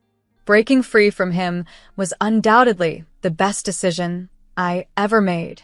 Now, my mornings are spent walking Max to the park, enjoying the fresh air and peaceful quiet, a stark contrast to the tense, stifling atmosphere of my past life. Life has a way of bringing new passions just when you need them most, and for me, it was painting that breathed new energy into my world. On a whim, I joined the local amateur artists club, thinking it would be a casual hobby. But it quickly evolved into something much more significant. I found myself immersed in the world of colors and canvas, and soon I was showcasing my work at local exhibitions. My paintings, vibrant with bold strokes, became a reflection of my newfound freedom and joy. At one of these exhibitions, an unexpected encounter took place. I was standing next to a watercolor piece I was particularly proud of when a man approached. He studied the painting intently, then turned to me and commented, "That's quite beautiful." His appreciation made me smile, and I proudly responded, "Yeah, I did. Thank you." We struck up a conversation and discovered we had much in common. Before long, we found ourselves at a nearby cafe, sipping coffee and chatting like old friends. He had a warmth and sense of humor that I had long missed in my interactions with others. To my surprise, he purchased the painting, saying, "I want to see this first thing every morning. It's inspiring." That initial coffee led to dinner a few days later, and then regular walks in the park with Max, my dog, trotting alongside us. He introduced me to his 3 children, bright and welcoming, who embraced me with open arms and laughter. Everything felt natural and easy, like a piece of my life was falling into place that I hadn't even realized was missing. One quiet evening, after the kids had gone to bed and we were relaxing on his porch, he shared, "I'm really glad I bought that painting." In the soft twilight, his voice was gentle. I leaned my head on his shoulder, smiling, and replied, "Me too." It's funny how things work out.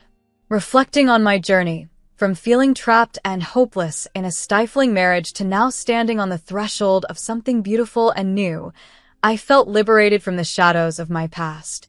I was ready to dive into whatever the future held, embracing it with an open heart. As Max and I continued our morning walks, I often pondered the path that led me here. The pain and struggle were real, but they guided me to a place of peace and potential. I was open to embracing whatever came next, free from the past and ready for a new chapter. Walking under the sunlit trees, a sense of gratitude washed over me for every twist and turn that brought me to this moment. Ready to step forward, I moved into the light, eager to see what life had in store next.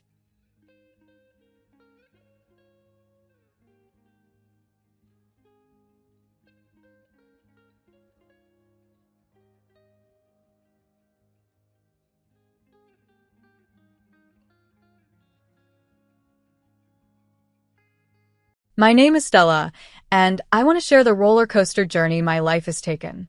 It all started in an environment of affluence, being the cherished only child of my wealthy parents. My father, Matteo, was a successful businessman, while my mother, Haley, was a renowned socialite known for hosting the city's most splendid gatherings. They ensured I lacked for nothing, enveloping me in love and care. As I ventured into college, my sole focus was to make my parents proud. I dedicated myself entirely to my studies. That's when Jason came into my life. His persistence was undeniable. He would wait for me after classes, bring me coffee during my late-night study sessions, and unexpectedly turn up at our house one day.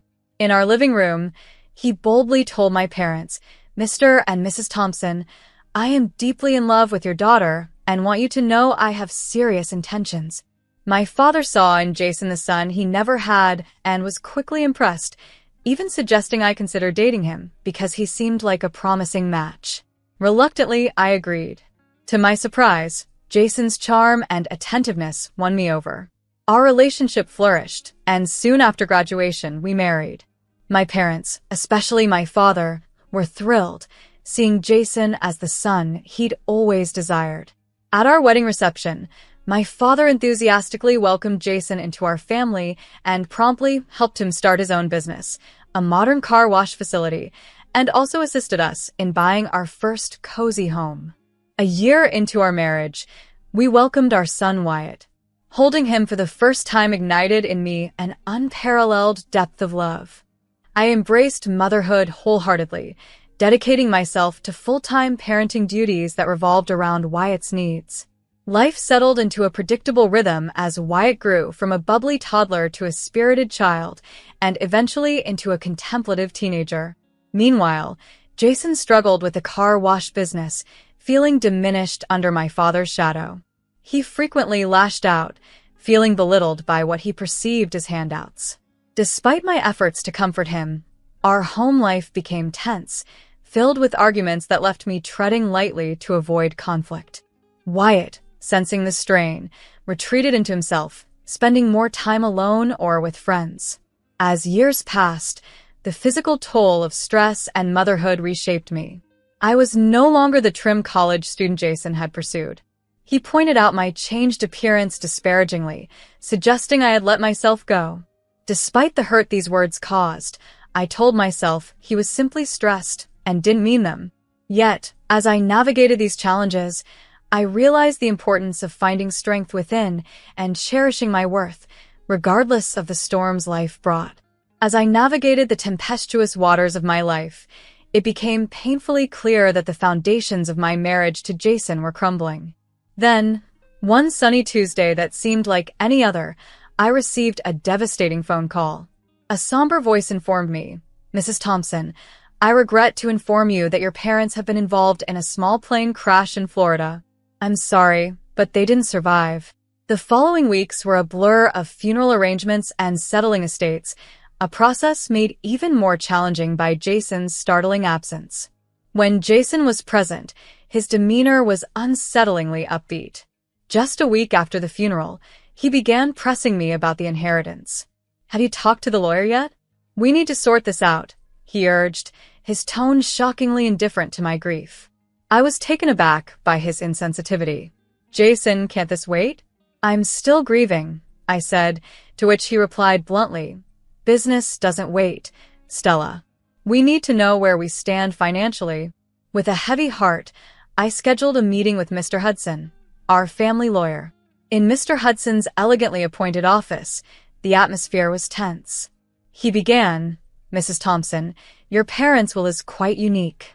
It's split into two parts, and I can only disclose the first part now. The second will be revealed in exactly 1 year."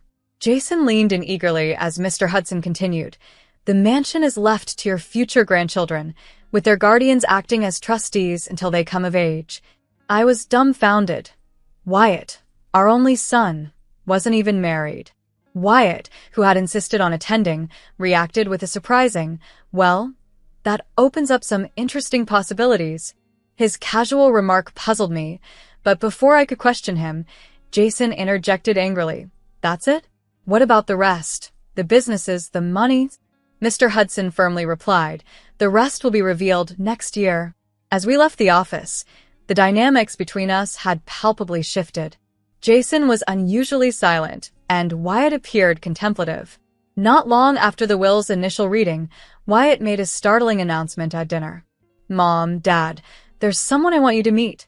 The following day, he introduced us to Maeve, a pretty young woman with a guarded smile.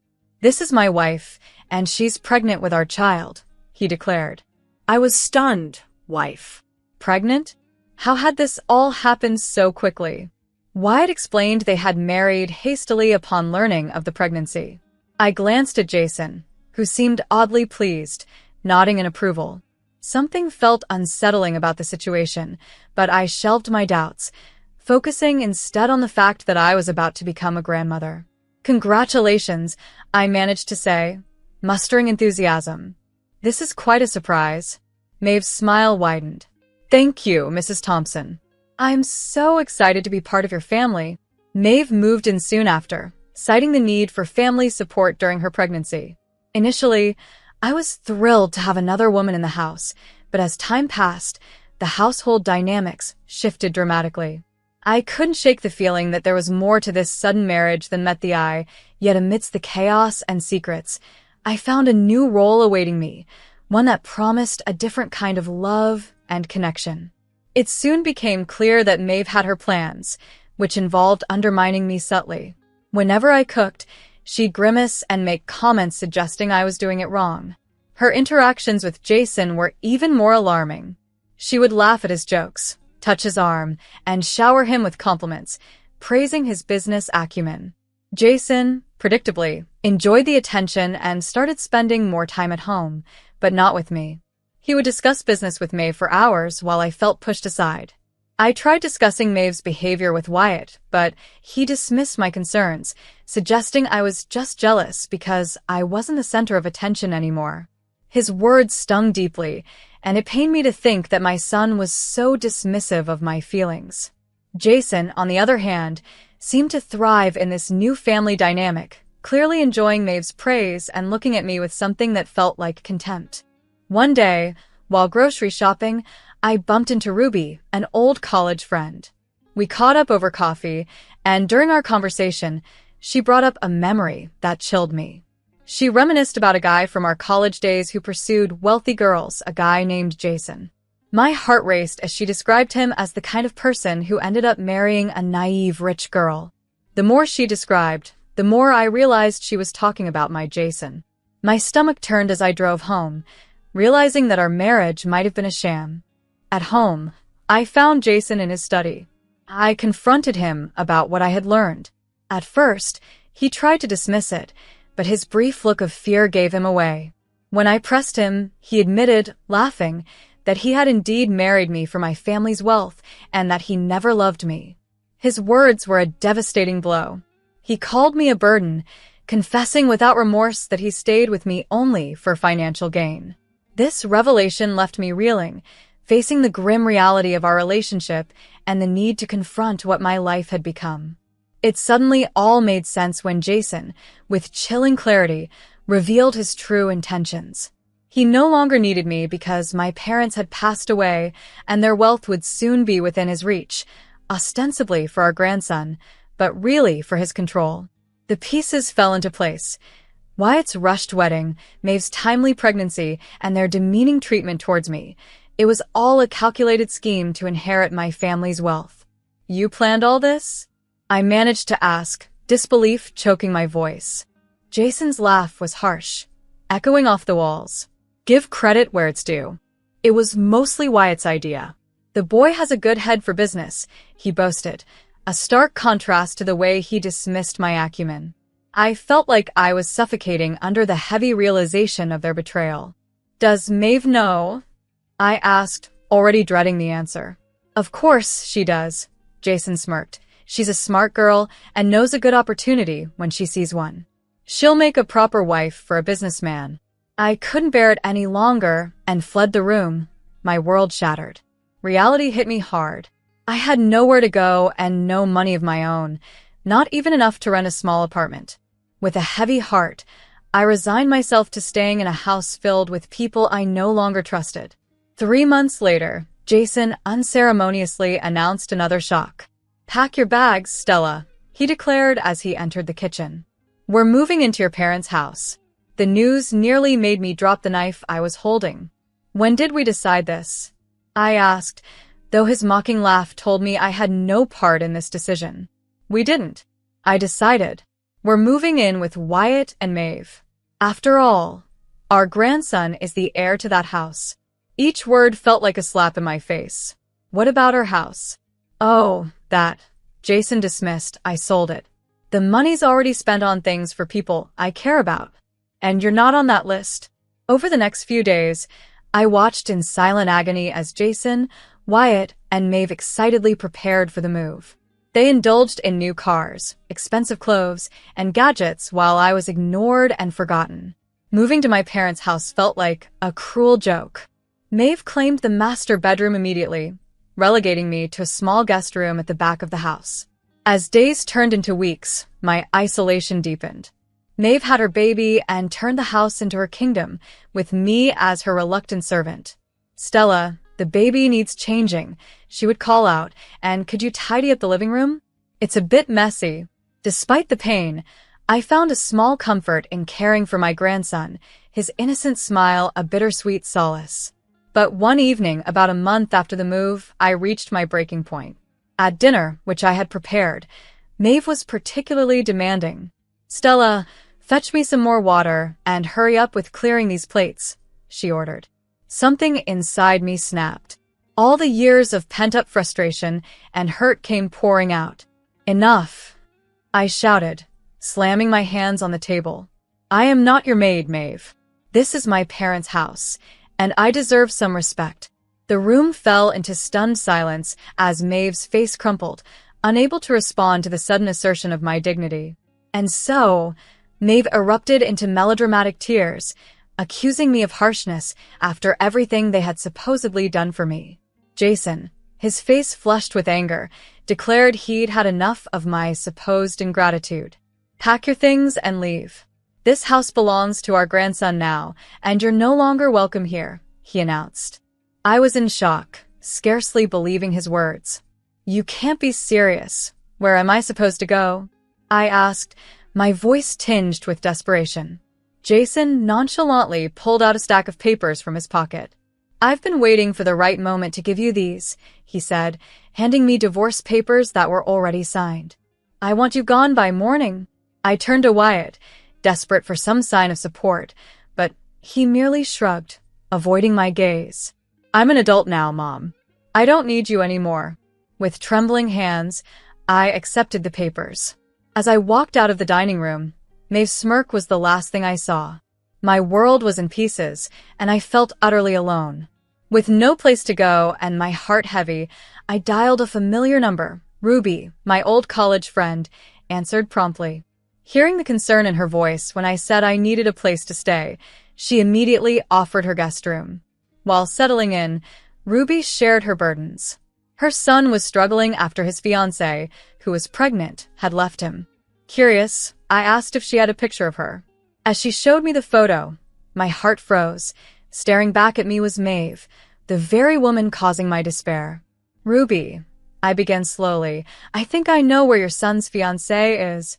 Over cups of tea, I shared my entire ordeal. Ruby's face shifted from shock to anger, and then to determination. We need to expose them, she asserted. Together, we devised a plan. The next day, I returned to my parents' house under the pretext of collecting my belongings. While there, I managed to obtain a few strands of my grandson's hair for a DNA test. The wait for the results was excruciating, but they confirmed our suspicions. Ruby's son was the father of Maeve's baby, not Wyatt. As I was pondering how to reveal this to Wyatt and Jason, I received a call from Mr. Hudson, my parents' lawyer. He asked me to review the second part of my parents' will. In his office the next day, I listened, heart pounding, as he unveiled the contents. To our beloved daughter, Stella, he read, we leave our luxury apartment valued at $610,000. But there was more. In the event of a divorce, all their property, including the business Jason was involved in, would revert to me. It turned out my father had been the silent financier of Jason's business, and he had cleverly registered everything in his name. As Mr. Hudson explained, I was overwhelmed with emotion. All this time, I had thought I had nothing, but in reality, I had everything. When I inquired about the house Jason had sold, Mr. Hudson reassured me. That's the only thing Jason can claim. Everything else is yours. As the reality of my newfound situation sank in, I couldn't help but laugh. Jason had thought he was being clever, but in the end, his plans had unraveled spectacularly. But ultimately, Jason had only outsmarted himself. When I first stepped into my new apartment, I was taken aback by its beauty. The place was a panorama of sleek lines, floor-to-ceiling windows, and elegant furnishings that radiated modern sophistication. For the first time in a long while, I felt truly at peace in what felt like a sanctuary. As I was admiring my new home, my phone rang. It was Wyatt. "Mom," he began urgently, "it's been a year since we read the first part of the will. We need to know what's in the second part." His tone was demanding, entitled even. "I'm sure Grandma and Grandpa left everything to me, right?" His assumption made me inwardly smirk. "Wyatt, this isn't a conversation for the phone. Why don't you, Maeve, and your father come over tomorrow? I'll text you the address," I said calmly, then hung up. Immediately after, I called Ruby. "It's time," I told her. "Can you come over tomorrow morning? We're going to settle this once and for all." The next day, I heard the doorbell ring and took a deep breath before opening the door. Jason, Wyatt, Maeve, and the baby stood there, mouths agape as they took in the opulence of my apartment. Wyatt whistled in admiration. "Wow, Mom, this place is amazing. I can't wait to move in." Maeve's eyes sparkled with avarice as she remarked, "Yes, it'll be so nice once we change all this old lady decor. And, of course, once we get rid of you, Stella." I raised an eyebrow at her audacity. "I wouldn't be so hasty if I were you," I replied, inviting them to sit on the plush sofa. I excused myself briefly, and when I returned, Ruby was with me, her presence causing Maeve to visibly pale. Before we discussed the will, I began, my voice steady. "There's someone I'd like you all to meet. This is my friend, Ruby." Maeve's eyes darted around, seeking an escape, while Wyatt and Jason looked merely confused. "Now," I continued, "I think it's time we had a frank discussion. There are some truths that need to be revealed." I savored the moment, having rehearsed my words all night. The revelations I was about to unveil would change everything. As I faced those who had betrayed me, my ex-husband, my son, and the woman who had almost usurped my place, I felt a surge of righteous indignation. Ruby stepped closer, and Jason recognized her, his face twisting into a bitter smirk. Well, he sneered, "looks like I achieved my goal after all. Married a rich fool, didn't I?" His words stung, but I remained composed. "We'll address your betrayal later, Jason. Right now, there's something more pressing." I turned to Maeve, who squirmed under the scrutiny. "We know the truth about you, Maeve." "Wyatt," I said, turning to my son whose face was a mask of confusion. "When Maeve heard about the will from you, she saw an opportunity.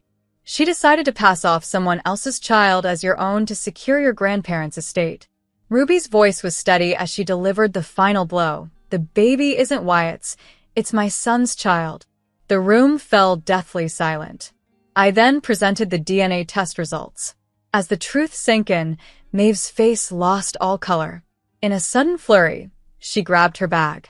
"I don't need this. I don't need a beggar's child," she declared, storming out of the apartment. Wyatt stood shell-shocked, the baby still in his arms, looking utterly lost. Jason, recovering from his initial shock, asked in a small voice, "So, who gets this apartment?" I smiled, ready to enlighten him. "Well, Jason, let me tell you about the second part of my parents' will," I explained. As I detailed the specifics of the inheritance, the apartment, the car, all of it, Jason's face fell further with each revelation. Suddenly, he was on his knees. "Stella, please, I'm sorry. Forgive me." His plea barely registered as I considered all that had transpired, the weight of their deceit still lingering, but now tempered by the justice of their unraveling plans. I could feel the tension in the air as I looked at him, my voice cold and unwavering. "Get out, Jason. You have 2 days to leave my parents' house, or I'll call the police." Jason scrambled to his feet, a look of desperation flashing across his face. He turned to Wyatt and said, "Son, give me the car I bought you. I need something." Wyatt's response was quick and firm. "No, it's mine. You're not getting anything from me." With one last look of frustration, Jason slunk out of the apartment, his shoulders slumped in defeat. I turned to Wyatt, who stood there, his head lowered in shame. Ruby, standing beside us, gently took the baby from his arms. I spoke to Wyatt with a tone that was firm, yet not unkind. "Since it turns out I don't have any grandchildren, and there are no other heirs to your grandparents' house besides me, I need you to move out as well." Wyatt didn't meet my eyes as he nodded. "I'm sorry, Mom, for everything. I'll go pack my things." Without another word, he too left the apartment. As the door closed behind him, a heavy silence filled the room. The only sound now was the soft cooing of the baby in Ruby's arms.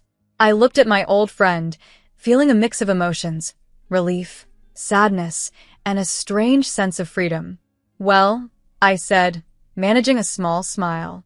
"That didn't go exactly as I expected when I woke up this morning." Ruby nodded, gently bouncing the baby in her arms.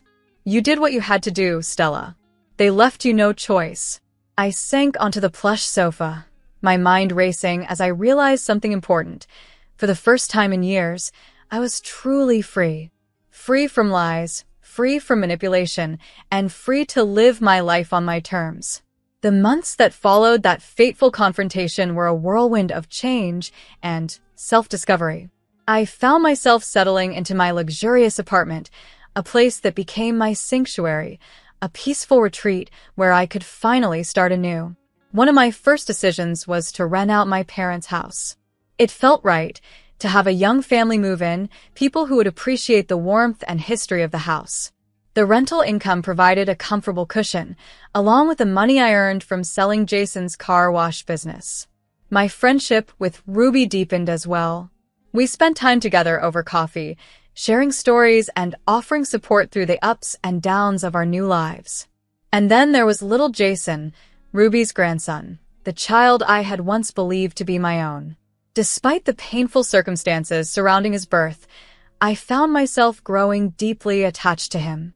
"He has your eyes," Ruby would joke during our visits, and we'd laugh, finding humor in the bizarre and tangled paths our lives had taken. As for Wyatt, our relationship was a slow and cautious rebuilding. The betrayal had hurt me deeply, but he was still my son, and I couldn't completely sever that bond. Our interactions were awkward at first, tentative phone calls and uncomfortable meetings in neutral coffee shops. But little by little, painfully, we began to heal and rebuild the relationship we had lost.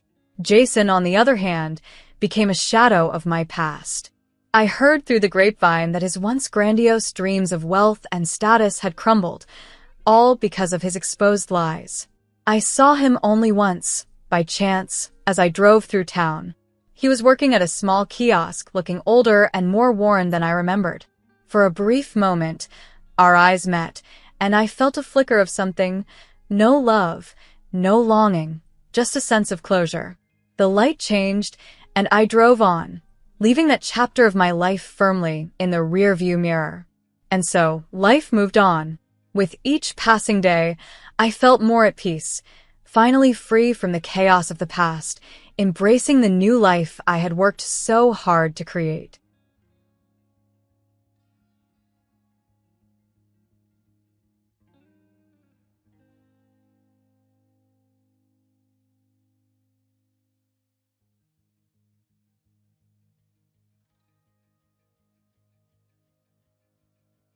Life has a way of surprising you when you least expect it, and that's exactly what happened to me one evening.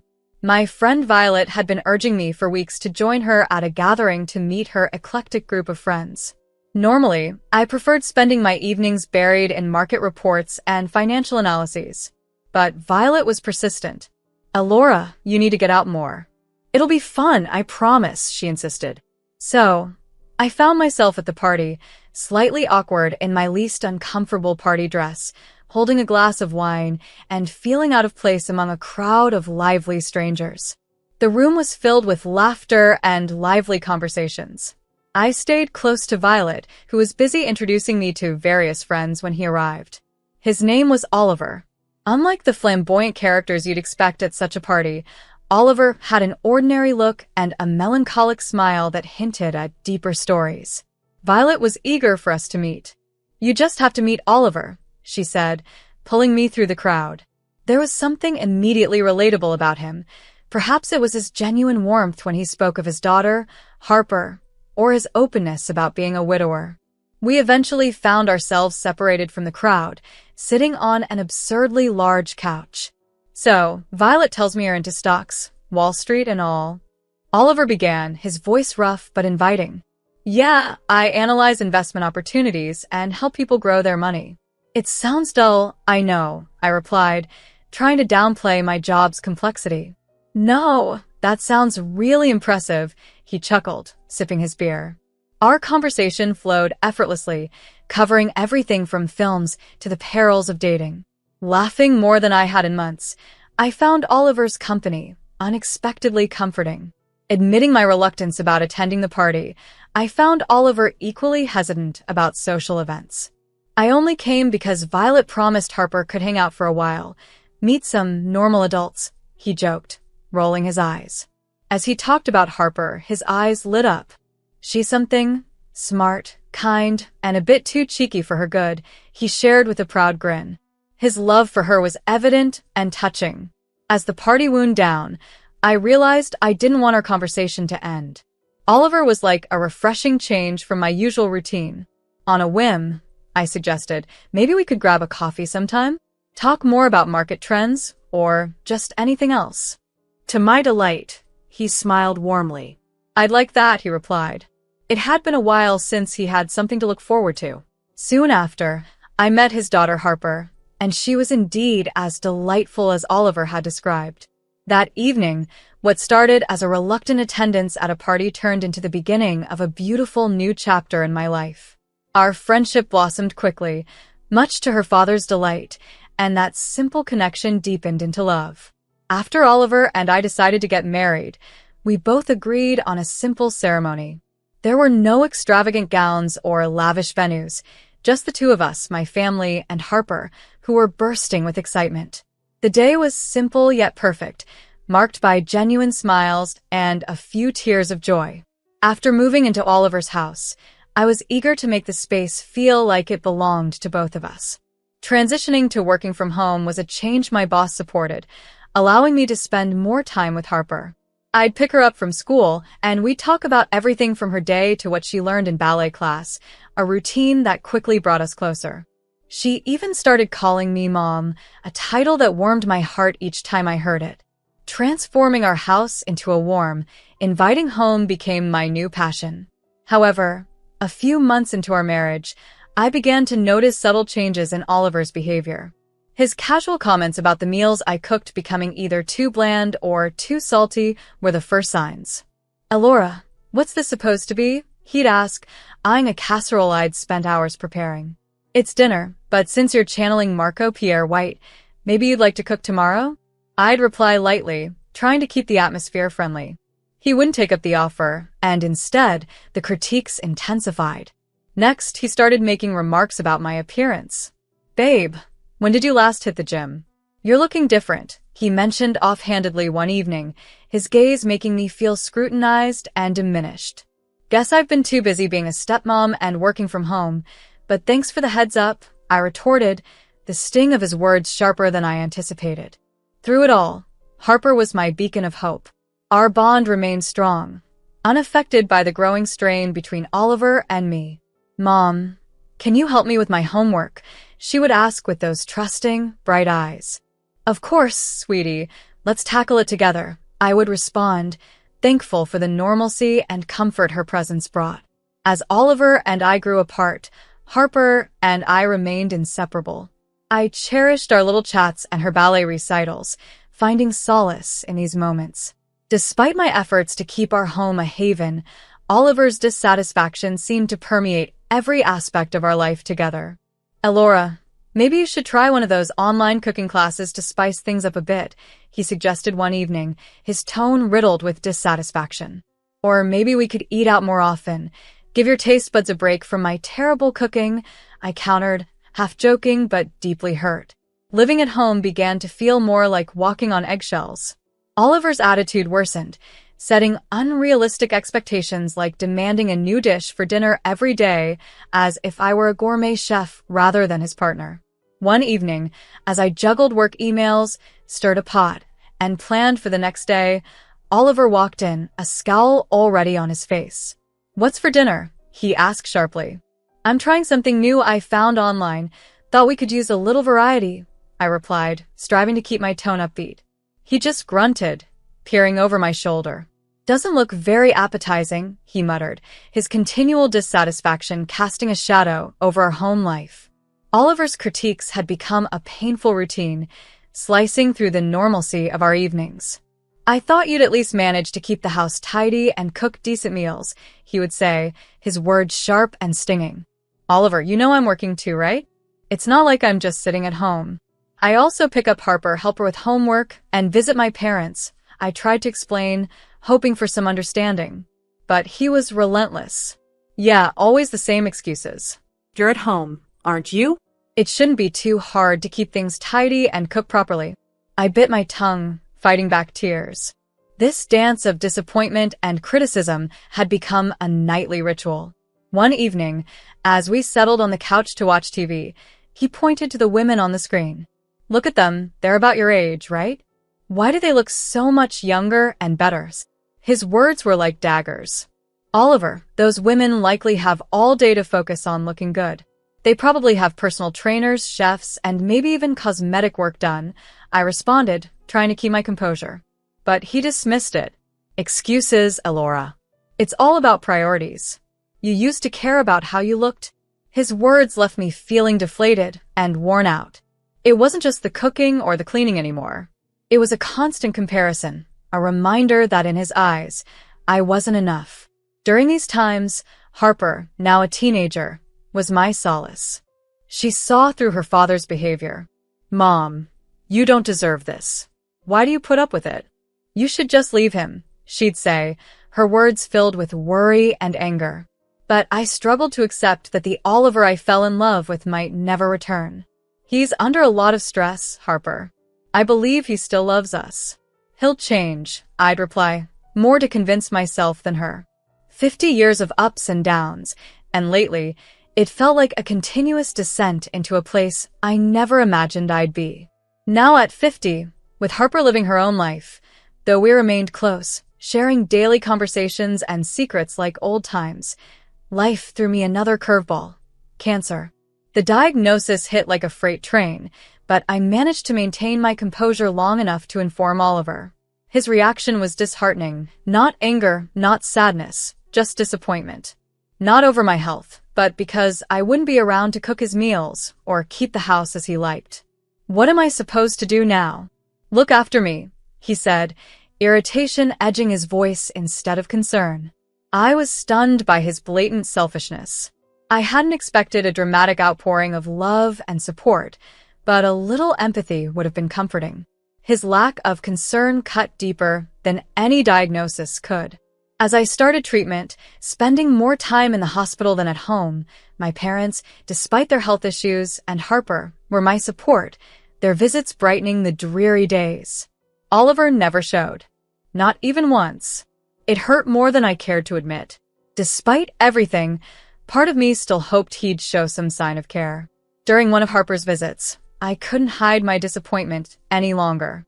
"I can't believe he hasn't shown up, not even once," I confessed, trying to keep the bitterness from my voice. Harper, ever the straight shooter, replied without hesitation, "Mom, you deserve so much better." Her affirmation was a balm to my aching heart, reminding me of the strength I needed to gather, not just for my health, but for my spirit as well. For a long time, I've felt invisible, like he doesn't even notice me. I'm always the one trying to keep everything together, but he's just not there. It's time I start focusing on what's best for myself. I know deep down she's right, but walking away from a 12-year relationship isn't simple, especially when a part of me still clings to a sliver of hope that things might improve, that Oliver might change. However, lying in that hospital bed and coming face to face with my mortality, my perspective began to shift.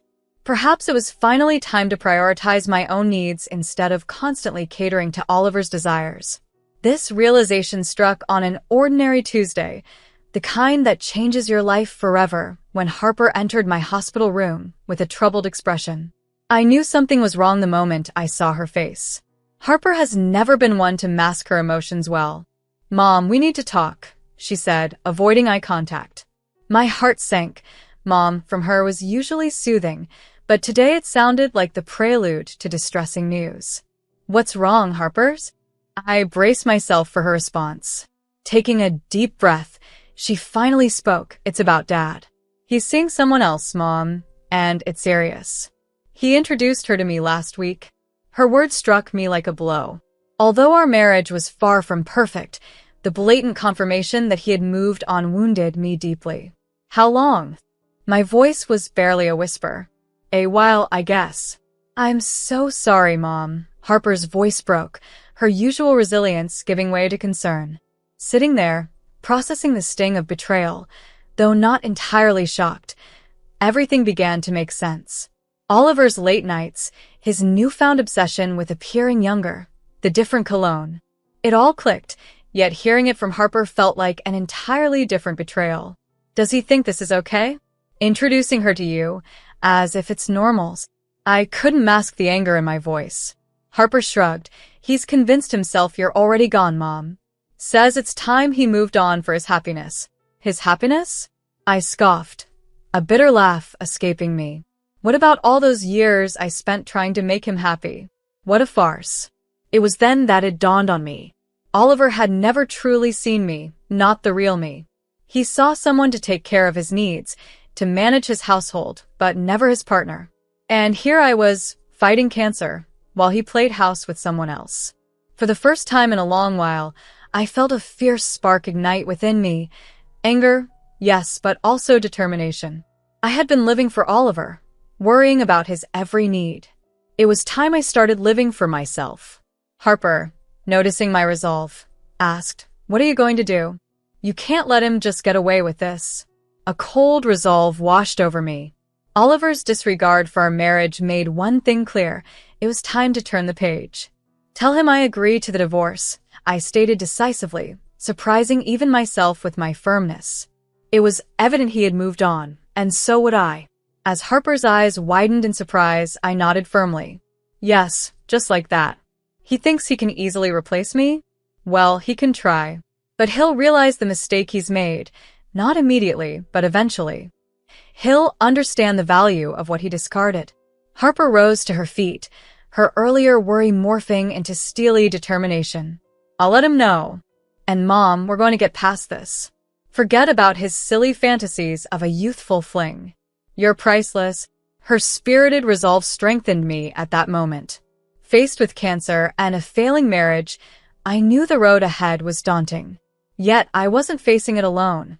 I had Harper. Together, we were an unstoppable force. "Thank you, Harper.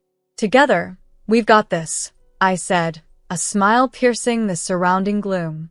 This was a fresh start, a new chapter where I would take back control of my life and restore my self-respect, with my fiercely loyal stepdaughter by my side. Time seemed to crawl as I lay in my hospital bed, each day stretching endlessly as I confronted an illness I hadn't chosen. Then Oliver appeared, his presence chilling me to the bone. His smirk was haunting, a stark reminder of my new reality. He examined me with a look devoid of any warmth or affection. "Look at you, all frail and pitiful. I'm not surprised. You've let yourself go. Meanwhile, I've found someone much better, someone younger, prettier, healthier," he taunted, his words seething with scorn. I felt the sting of his words, but I refused to let him see my pain. He flung the divorce papers on my bed, his eyes daring me to react. Drawing a deep, composed breath, I took up the pen. Signing each page was a declaration of my independence, not an admission of defeat. "You're as weak-willed as ever." "Pathetic," he scoffed, his pleasure twisted and evident. I held his gaze, my voice unwavering. "If that's what you need to believe to sleep at night, Oliver." He looked puzzled for a moment, but quickly regained his usual arrogance. He left the room, his departure leaving a sour trail behind him. Once he was gone, I grabbed my phone, driven by a newfound resolve. I called Harper, my voice more assertive than I felt. Harper, it's done. But there's something I need you to do. I paused, ensuring she was attentive. Tell your dad about the $5 million I'm leaving to you. Make sure he knows. After a moment of silence, I could sense Harper processing the information. Mom, are you sure? This will set him off. A small smile curled my lips. That's exactly the point, dear. Predictably, Oliver's reaction was swift and dramatic. My phone buzzed relentlessly with his calls, each ignored call bolstering my spirit. As the missed calls piled up, 65, I felt increasingly empowered. Laughing, a sound both strange and satisfying, I realized how powerful I felt at what should have been my lowest point. I had initiated the first step towards escaping Oliver's manipulative grip. The next morning, as dawn crept through the blinds, Oliver burst into my room, desperation written all over him. His sudden display of affection was as transparent as it was desperate. Elora, I've been a fool. I see that now. I love you, and I'm willing to leave her to start anew with you. We can reset everything, he implored, his hands reaching out, hoping to draw me back into our past. I laughed heartily, a sound that visibly shook him. Oliver, you've shown your true colors through years of neglect and cruelty, and now this betrayal. Do you think sweet nothings can mend all that? And he thought it would all be forgiven? Oliver's face paled, shocked by my reaction. Elora, please, I mean it. I've realized I made a mistake. I shook my head, still unable to believe his audacity. A mistake, Oliver? You consciously chose to betray our marriage and humiliated me when I was at my weakest. No, it's far too late for regrets. His desperation quickly turned to anger. His voice was harsh. You'll regret this. I'll sue you for every penny of that hidden money of yours. The threat was almost comical. Go ahead and try, Oliver. That money? It's in my father's name. He made those investments.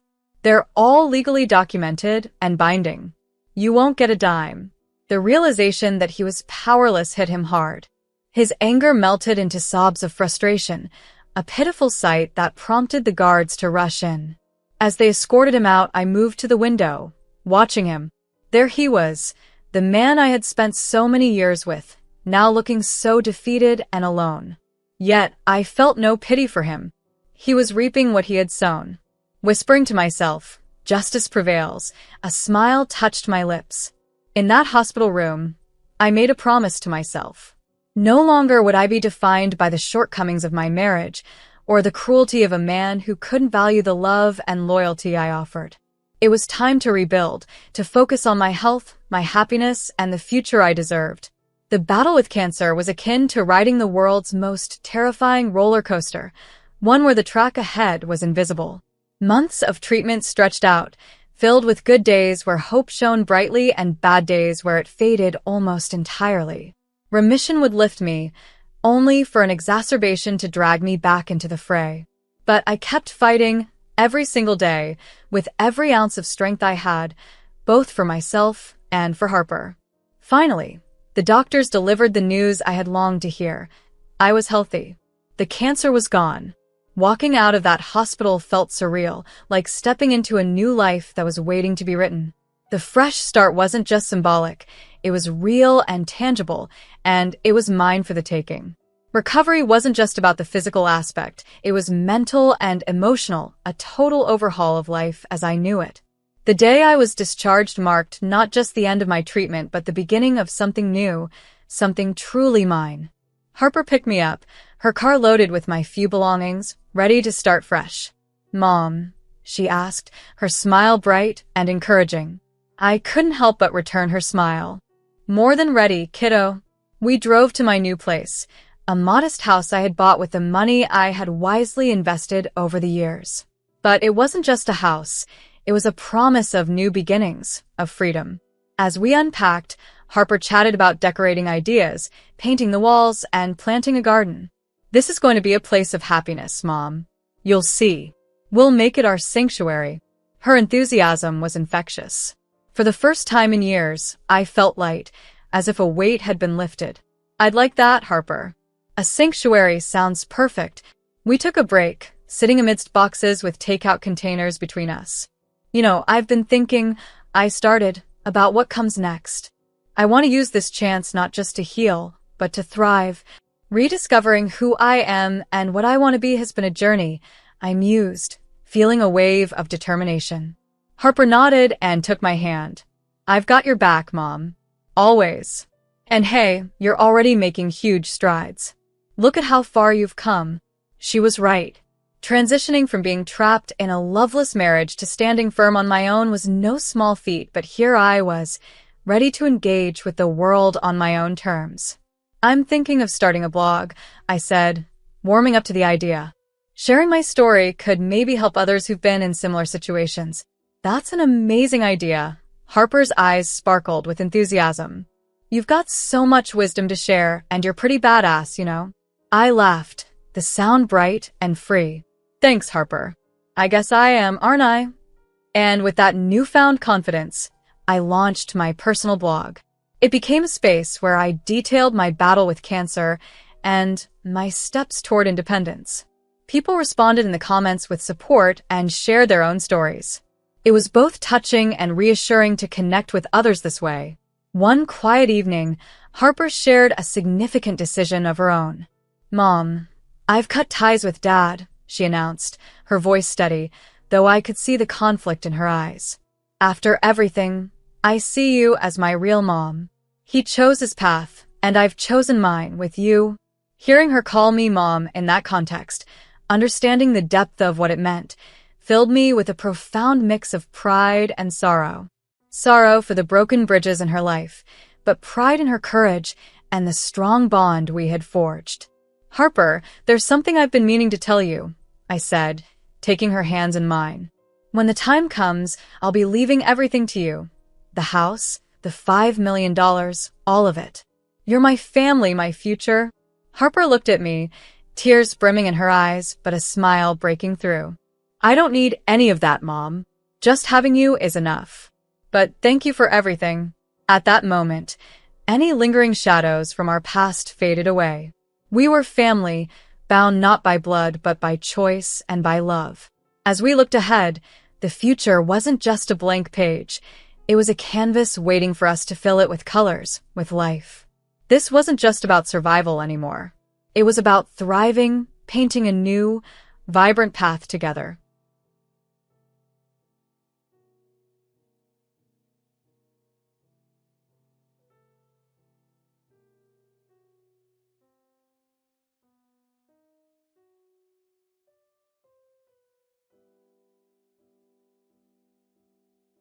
My name is Scarlett.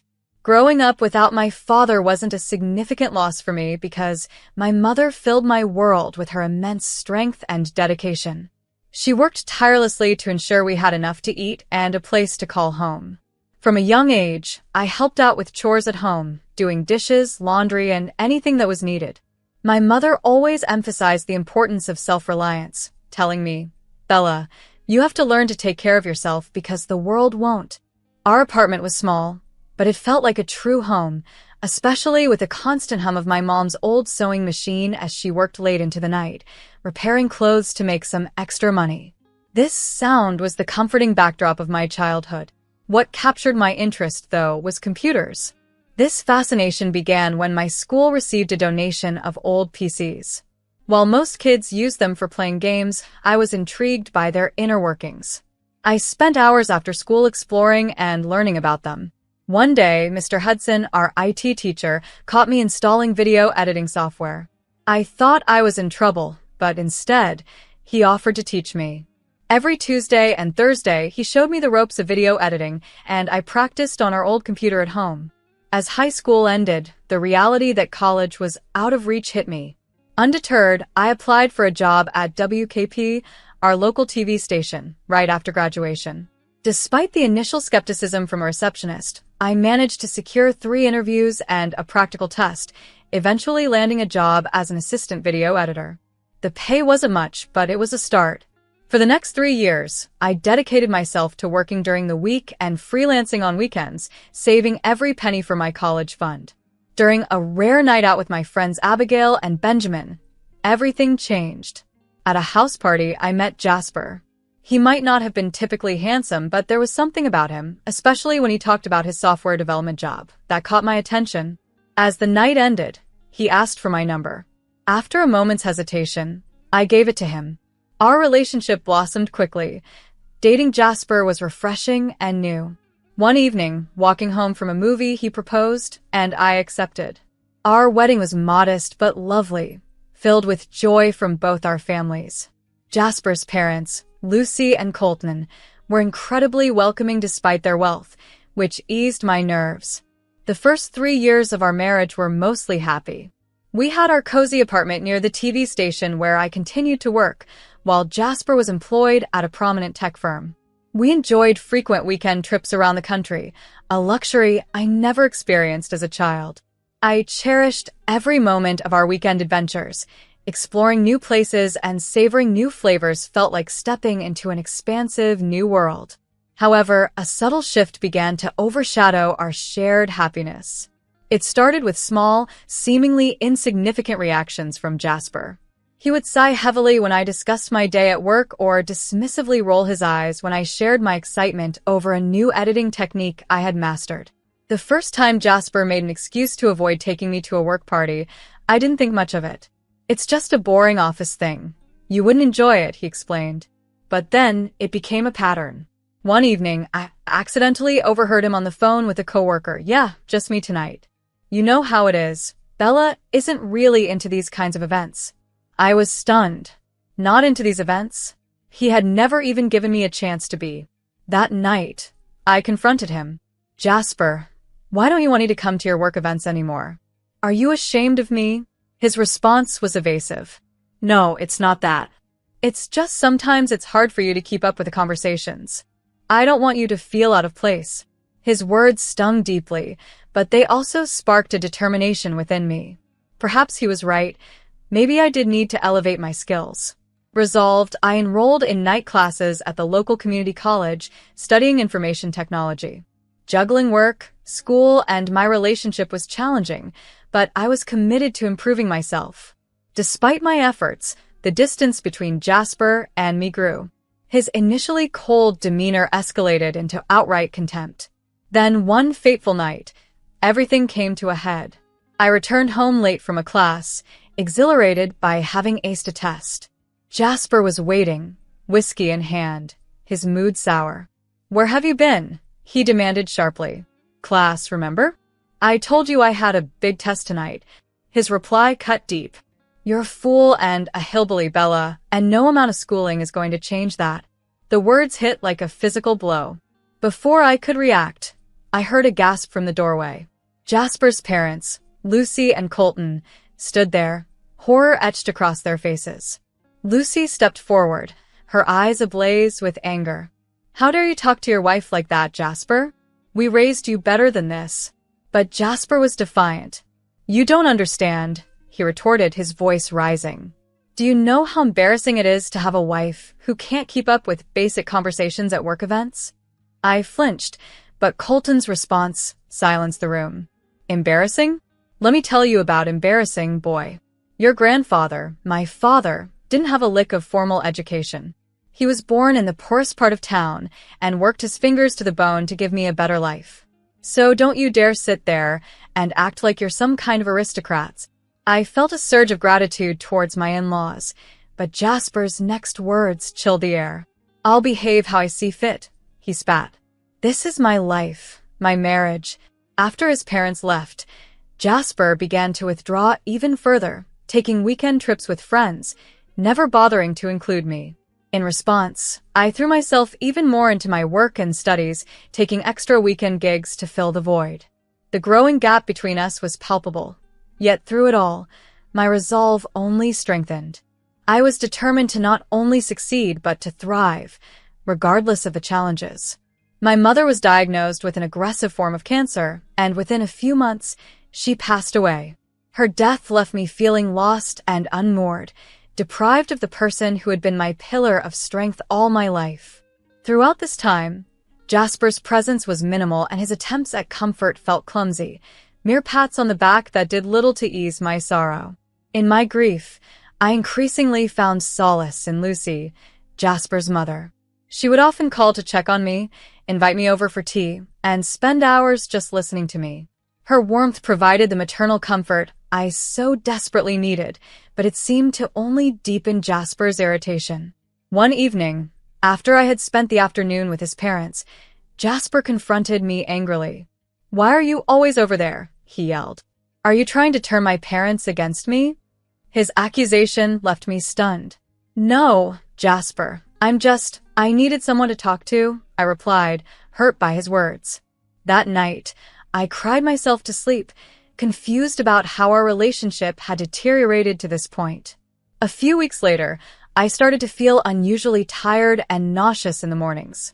Initially, I attributed it to stress and grief, but as these symptoms persisted, I suspected something else. With a pounding heart, I bought a pregnancy test on my way home from work. The positive result, those two distinct lines, stirred a whirlwind of joy and fear within me. We were going to have a baby. That evening, I anxiously awaited Jasper's return. When he finally arrived, I gathered my courage. "Jasper, we need to talk. I'm pregnant." His reaction was far from what I had hoped. Instead of joy or surprise, he responded with fury. "Pregnant," he spat. "Are you kidding me? We can't have a baby now. Get an abortion, Bella. That's final." I fled from our apartment, tears streaming down my face, and found myself instinctively heading to Lucy and Colton's doorstep. When Lucy saw my tear-streaked face, she immediately enveloped me in a hug. Through sobs, I explained everything, the pregnancy and Jasper's harsh reaction. The anger in Colton's eyes and Lucy's resolute determination were palpable. "Listen to me, Scarlett," Lucy said firmly, cradling my face in her hands. "This is your decision. If you want this baby, we'll support you every step of the way." Jasper be damned. The following months were a blur of doctor's appointments, work, and escalating tension at home. Jasper barely spoke to me, choosing instead to spend most of his time out with friends. I threw myself into my work, saving every extra penny for the baby. One afternoon, after a routine doctor's appointment, I returned home earlier than usual and was surprised to see Jasper's car in the parking lot. Curious and confused, I headed up to our apartment. As I unlocked the door, I heard Jasper's voice. "I'll be there in a minute, babe," just grabbing my overnight bag. My heart sank. I stepped inside to find him packing a suitcase. "Who are you talking to? Where are you going?" Before he could reply, a car horn honked outside. Frustrated, Jasper grabbed his bag and muttered, "I don't have time for this. We'll talk when I get back." I followed him downstairs to the parking lot, demanding answers.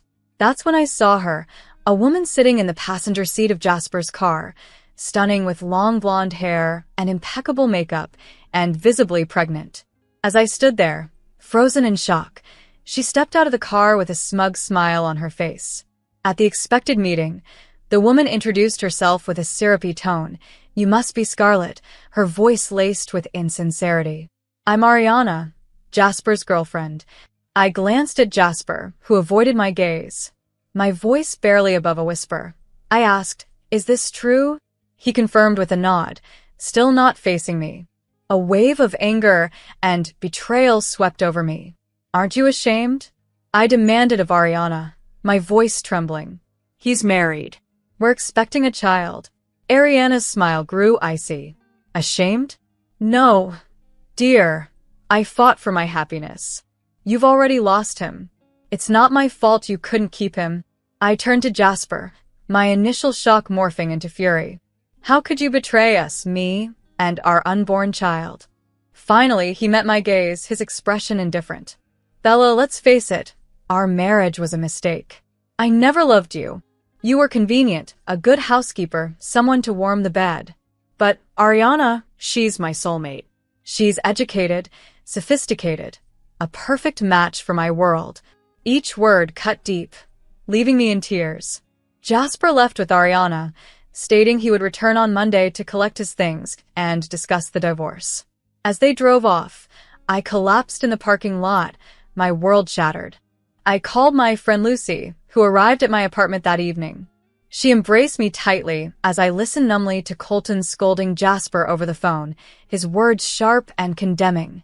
Jasper coldly dismissed his father, declaring he didn't need their acceptance as long as he had Ariana. The following months were tumultuous. With Lucy and Colton's support, I found a new apartment near them.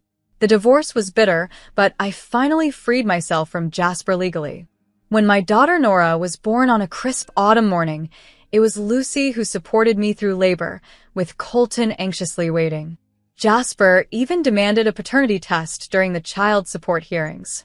The results confirmed Nora was indeed his and the court-mandated support payments, though I knew better than to rely on them. The years that followed brought challenges, but also joy. I earned my degree in information technology and was promoted to senior editor. Lucy and Colton thrived in their roles as grandparents, filling weekends with family activities. Nora grew up intelligent and kind-hearted, resembling her grandparents in spirit and curiosity. Then everything changed once more. Colton was diagnosed with advanced pancreatic cancer, leaving us with limited time. I devoted myself to helping Lucy care for him, balancing work and my daughter's needs.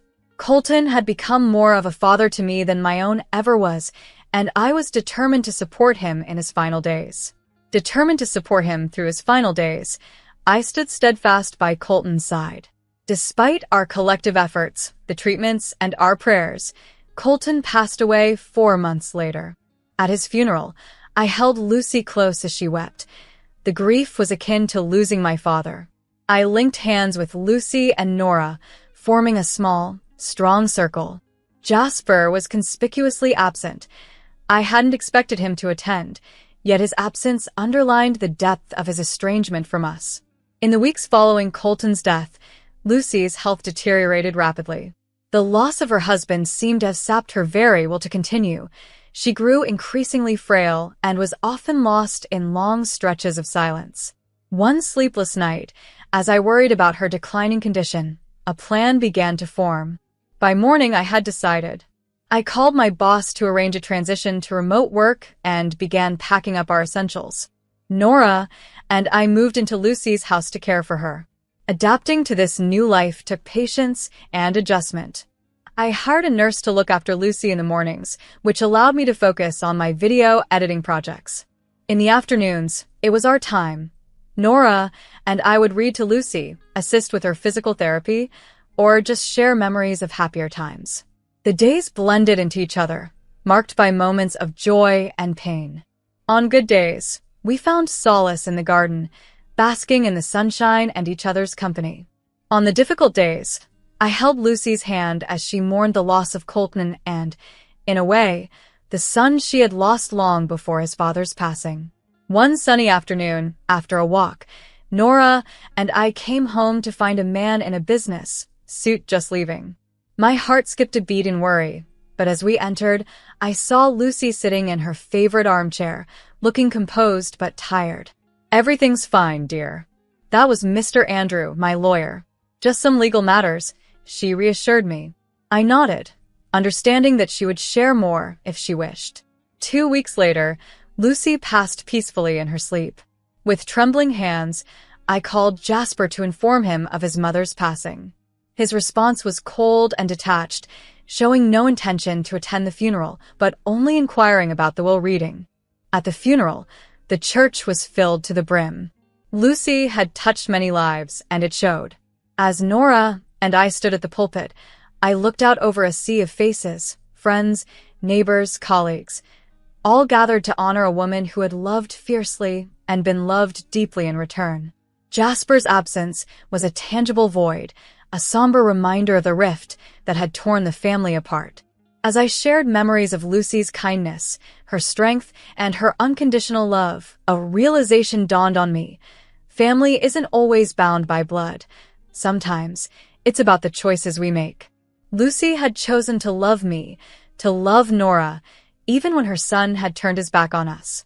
As we laid her to rest beside Colton, I silently vowed to live with the same love and grace she had shown, ensuring Nora knew the incredible grandparents she had, even if their time together was brief. A few days after the funeral, Mr. Andrew called to schedule the will reading.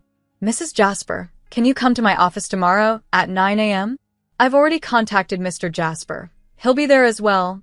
The chapter was closing, but in many ways, a new one was just beginning. The following morning, I reached the law office feeling incredibly nervous. Taking a deep breath, I stepped inside where I saw Jasper and Ariana, both impeccably dressed, casting stern glances in my direction. Ariana scrutinized me with a sneer. The meeting began swiftly as Mr. Andrew, the lawyer, opened an aged folder and started to read. Initially, Jasper seemed disinterested, but his expression shifted to confusion and then to anger as he grasped the implications. "This can't be correct," he exclaimed, demanding a reread. Mr. Andrews sighed and reiterated, "Mr. Jasper, the document is quite clear. Your mother has bequeathed all her assets, including the house, to Scarlett and her daughter, Nora." Jasper turned towards me, fury in his eyes. You tricked my mother, you opportunist. Well, enjoy it while you can, because I'm evicting you today." As they left in a huff, Ariana stopped at the door, her voice venomous. "You may have won today, but this isn't over." I sat bewildered as Mr. Andrew detailed the will's contents. It wasn't just the house. Lucy had left her entire estate, savings and investments, to Nora and me.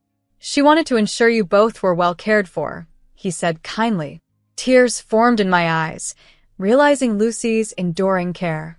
However, Jasper's threats began that night, incessant calls and vows to ruin me. I changed my phone number, but the harassment didn't cease. Men would accost us in the street, issuing obscure threats about debts owed.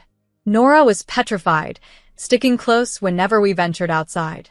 During one such encounter, I covertly recorded the confrontation and immediately reported it to the police. The authorities acted swiftly. My evidence, coupled with testimonies from witnesses, enabled them to build a robust case against Jasper. His own hired intimidators testified against him, revealing his instructions to frighten us. I vividly remember Jasper's face when the police handcuffed him. Subsequently, a court issued a restraining order prohibiting him from coming near Nora or me or making any contact. That evening, as I put Nora to bed in what used to be Lucy's room, now adorned with toys and children's books, Nora, half asleep, murmured, "Grandma and Grandpa are watching over us." I kissed her forehead, responding softly, "Yes, they are, and they'd be so proud of you, my brave girl." Life gradually became serene. Nora excelled in school, and I was promoted to the TV station. We were secure thanks to Lucy and Colton's legacy, yet I was resolute in forging our path. One afternoon, as I left work, I encountered Ariana. Gone was the composed demeanor. Her appearance was unkempt, her eyes tearful. "Scarlett, please," she stammered, desperation in her voice. "I need your help." I braced myself, expecting yet another challenge, but Ariana's next words threw me off balance. "Our son is sick. He needs surgery. Please, we need some money. Could we have just half of the inheritance? You don't need all of it, do you?" Her pleas seemed desperate, yet something didn't quite add up. "What exactly is wrong with him?" I asked, my tone wary. Ariana looked around nervously, her story shaky. "It's his heart. No, his kidneys, the doctors say." As she struggled with her explanation, memories of our initial confrontations, her triumphant sneer when she thought they had won, flashed through my mind. A stark realization dawned on me. I responded with composed firmness. "You know, Ariana, someone once advised me to fight for my happiness. It seems you've already conceded defeat in this battle." Her expression shifted instantly. The desperate facade fell away, replaced by raw anger.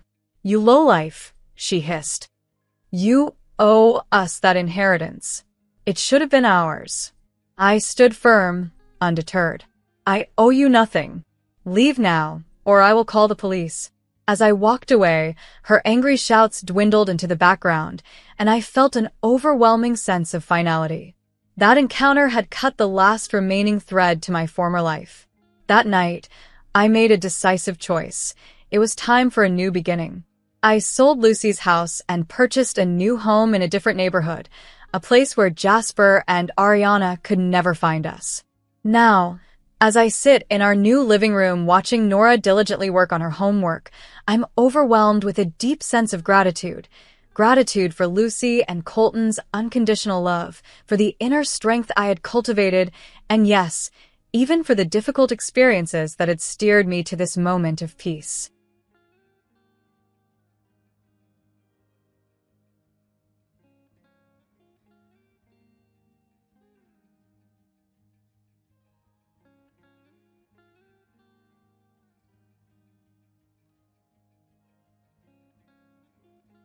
My name is Amelie, and I've spent quite some time in the sales industry, climbing the ranks to eventually lead the sales team at a well-known, yet somewhat mysterious company.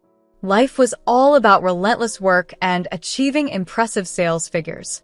Then, I stumbled upon a multi-level marketing opportunity. Initially skeptical, I decided to give it a try and, to my surprise, I excelled at it, earning quite a bit of money, though you wouldn't guess it from my humble home or car. One ordinary Tuesday, while doing laundry in my building's basement, I met Trace. He seemed completely out of his element, clutching a frilly pink dress and a bottle of detergent, looking every bit like a rugged man unprepared for battle with a washing machine. "Got a minute?" he asked, puzzled about which detergent would remove grass stains from his tomboy daughter's dress. I couldn't help but chuckle as I recommended the eco-friendly detergent that was effective without being harsh. "Thanks, I'm Trace," he said, his gratitude genuine. He confessed it was his first time managing the laundry, overwhelmed yet amused by the task. He mentioned his daughter Claire, who is 7 and as spirited as they come. Trace, a surgeon, joked about how operating was simpler than figuring out washing machines. Our conversation was brief, as his phone reminded him of another fatherly duty. Before he left, he asked for my number, just for laundry tips, he insisted. I agreed, joking that he should share his surgical tips, as you never know when they might come in handy. I assumed our encounter would be a fleeting moment, but life had other plans. We started running into each other more frequently, from the grocery store to coffee outings and then dinners. Trace was kind, genuine, and deeply committed to his daughter. Seeing him as a father was truly touching and brought a new warmth to my heart. Our dates were simple and real, filled with debates over pizza toppings and movie choices. During one such casual date, amidst laughter over burnt popcorn and a movie we were barely watching, Trace turned to me seriously. "Amelie, I'm not sure what this is or where it's going, but I'm in if you are," he declared. "Moved," I whispered back. "I'm in too." Things escalated quickly from there. Before I knew it, we were back in the laundry room where we first met, and he was proposing with a ring, perhaps too lavish for our modest surroundings. "This place isn't much," he began, his hands slightly trembling, yet his voice sure, reflecting the simple yet profound journey we had embarked on together. In an unexpected twist of fate, during a routine laundry day, I met the most extraordinary woman named Amelie. It was there that Trace, overwhelmed by emotion, barely started his proposal before I eagerly responded, "Yes, 1,000 times yes." Reflecting on it now, it feels like a dream, the kind where a simple encounter transforms your entire life. Who could have guessed that such a mundane day could lead to something so life-altering? Before we took the plunge and got married, I decided to move into Trace's home, which he shared with his energetic 7-year-old daughter, Claire. I kept my apartment and rented it out, a detail I hadn't shared with Trace initially. It was a strategic decision to keep my investments active while embarking on this new chapter of domestic life. One evening, amidst the chaos of trying our hand at homemade pizza, which ended with a charred crust, Trace introduced a serious topic. Over a quick dinner of spaghetti and meatballs, he broached a subject I hadn't expected to invade our blissful bubble. As he awkwardly twirled his spaghetti, he mentioned the need to discuss a prenuptial agreement. I nearly choked on my meatball in surprise. "A prenup?" I managed to sputter out. Trace quickly poured me some water, trying to ease the tension. "Hear me out," he urged. It's not that I don't trust you. It's just practical, considering Claire and her future.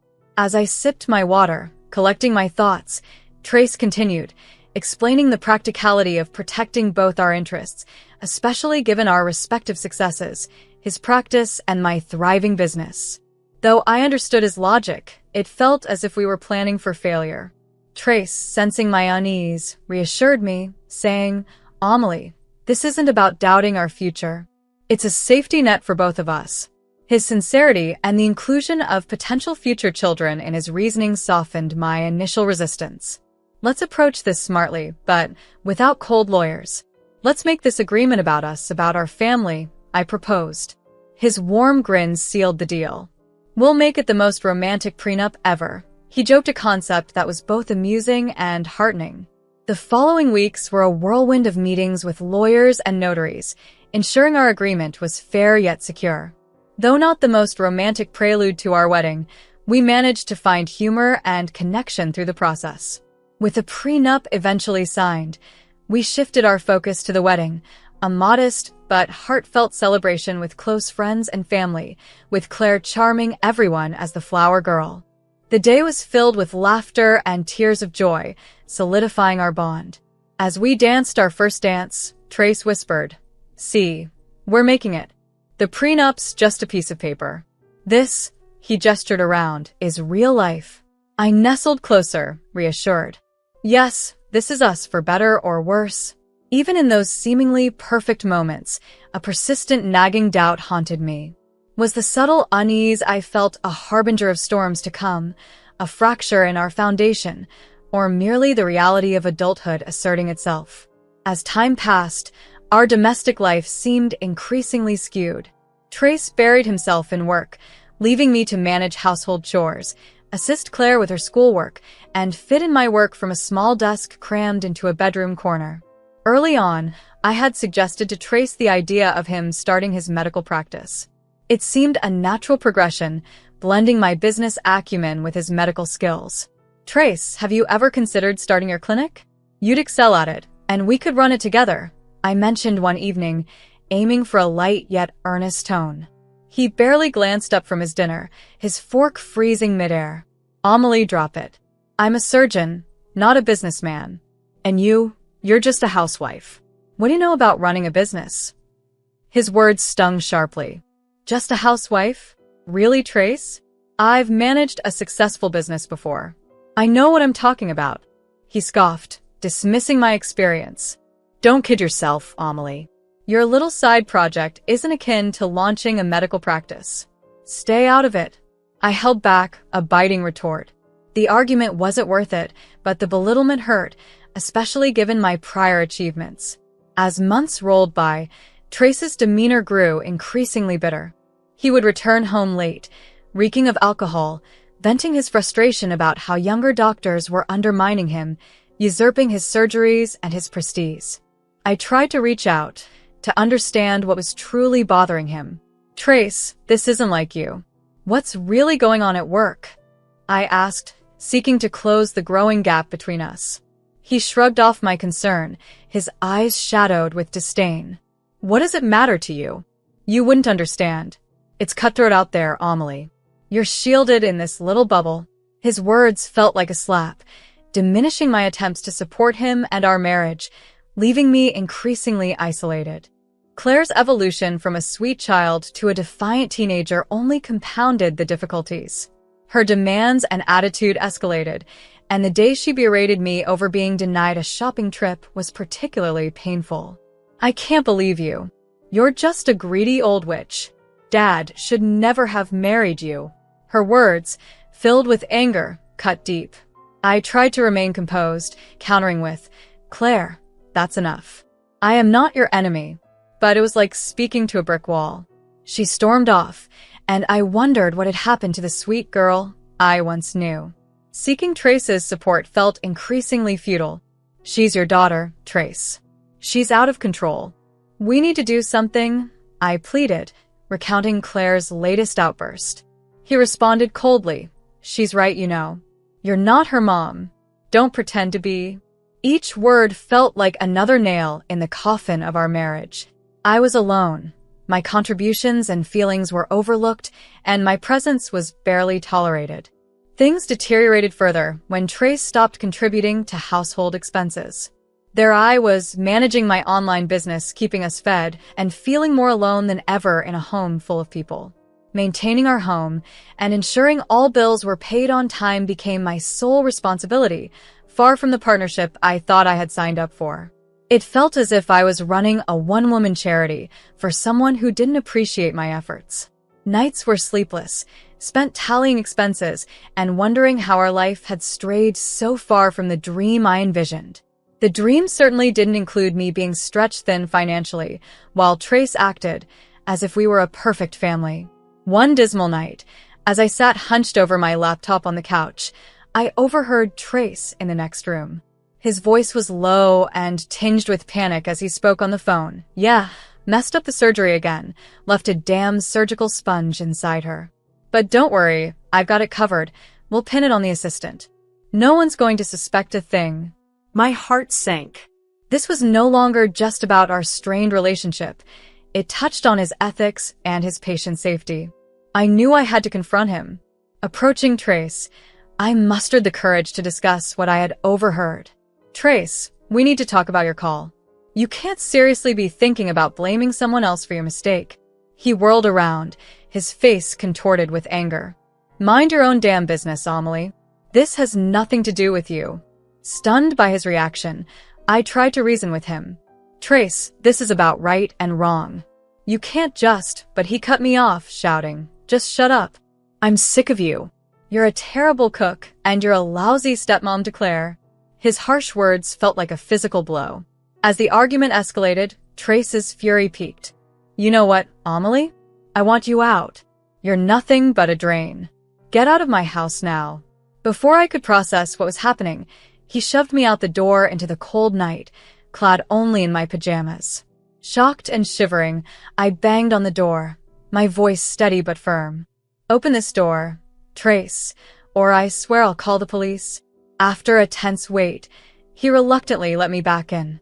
As I stepped into the warmth, Claire's voice sliced through the air. "Dad, why'd you let her back in? Should have left her out there." Claire's words, echoing Trace's disdain, hit harder than the chilly night air. It was painfully clear.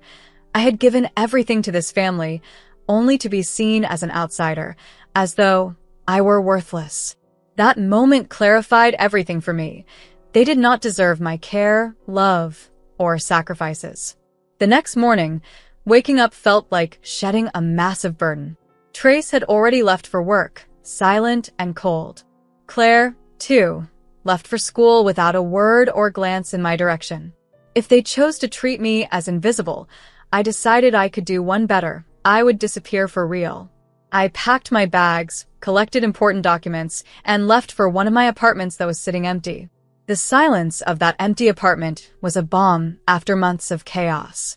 No sneers, no cold shoulders, just me, ready to start anew, away from the turmoil and unappreciation, in a place where I could finally breathe and heal. After everything that had happened, consulting a lawyer was my top priority. I needed to understand my legal standing in all this chaos. The lawyer's office, with its polished wood and the rich scent of leather, was a stark contrast to the inner turmoil I was experiencing. My lawyer, Mr. Gatlin, was known for his straightforward approach. With a prenup and no shared children, this should be straightforward, he assured me after I explained my situation. Curious about the possibilities if Trace decided to contest, I questioned Mr. Gatlin.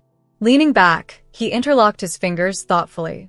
He can try, but with the prenup being clear and his recent reckless behavior, he doesn't have much to stand on. His words were reassuring, and based on his advice, I hired a detective to dig deeper into Trace's life. The detective's report was devastating. Trace's ongoing affair with one of his nurses wasn't a mere fling. It had been happening for years. Coupled with his professional negligence, the situation was dire. Driven by a mix of betrayal and righteous anger, I approached the hospital administration. I disclosed everything: the affair, the botched surgeries, his irresponsible behavior. I wasn't being vindictive. It was about preventing him from endangering more lives. The consequences for Trace were immediate and severe. A few days later, a desperate call from him confirmed the impact of my actions. "You've ruined me, Amelie. I've lost everything because of you, my license, my job. Claire and I have nothing now." His words aimed to guilt me, but my resolve was firm. "You brought this on yourself, Trace. You chose your actions. I'm merely addressing the consequences." With that chapter closing, it was time to focus on rebuilding my life, particularly my business, which was not just a financial lifeline, but also a source of emotional strength. It represented the independence and resilience I had reclaimed from the ruins of my failed marriage. I decided to breathe new life into my company, expanding it beyond what Trace had ever believed possible. I gathered my team at a cozy cafe, buzzing with energy and the comforting smell of coffee. Facing my eager team, I shared my vision. "We've been through tough times, but it's made us stronger. Now it's time to scale up, to push our boundaries. I know we can achieve goals we've only dreamed of before." The meeting morphed into a vibrant brainstorming session, sparking ideas and possibilities we hadn't considered before. We left the cafe unified and invigorated, ready to tackle our ambitious plans. Riding this wave of positivity, I accepted an invitation for a local TV interview, intrigued by the chance to share my story. The interviewer, a perceptive and sharp woman named Raina, was keen to discuss how my company thrived despite personal adversities. "Amelie, your company has seen remarkable growth. What drives you?" she asked. Sitting across from Raina, the cameras didn't seem so intimidating anymore. "It's a belief in what we do and, personally, proving to myself and to everyone who doubted that I can rise above challenges. Success is the best revenge," I responded confidently. When the interview aired, the response was overwhelming, with messages of support pouring in not just for the business, but for my resilience and strength. The moment was truly vindicating, affirming the strength of my journey. Then, out of the blue, Trace called. His voice was smoother than I remembered, dripping with a sweetness that his eyes never mirrored. "Amelie, I saw your interview. Impressive. About the divorce. Let's rethink this. We can start over," he suggested. I couldn't help but laugh, a genuine release of all the pent-up scorn. "Start over? Now that you see I'm doing well?" "Trace, you're so predictable." He tried to weave his charm. "Come on, Amelie. We were good together. Let's give it another shot." I cut him off, my tone resolute. "The divorce is happening, Trace. My lawyer will contact you about the financial compensation for your adventures." That's when he lost his composure. "You think you can just walk away and take everything? I'll fight you for every penny," he blustered. "Remember the prenup you insisted on?" I reminded him icily. "You won't get a dime of my earnings. You wanted this arrangement." The line went silent. His defeat was almost palpable. Hanging up, I felt a surge of liberation.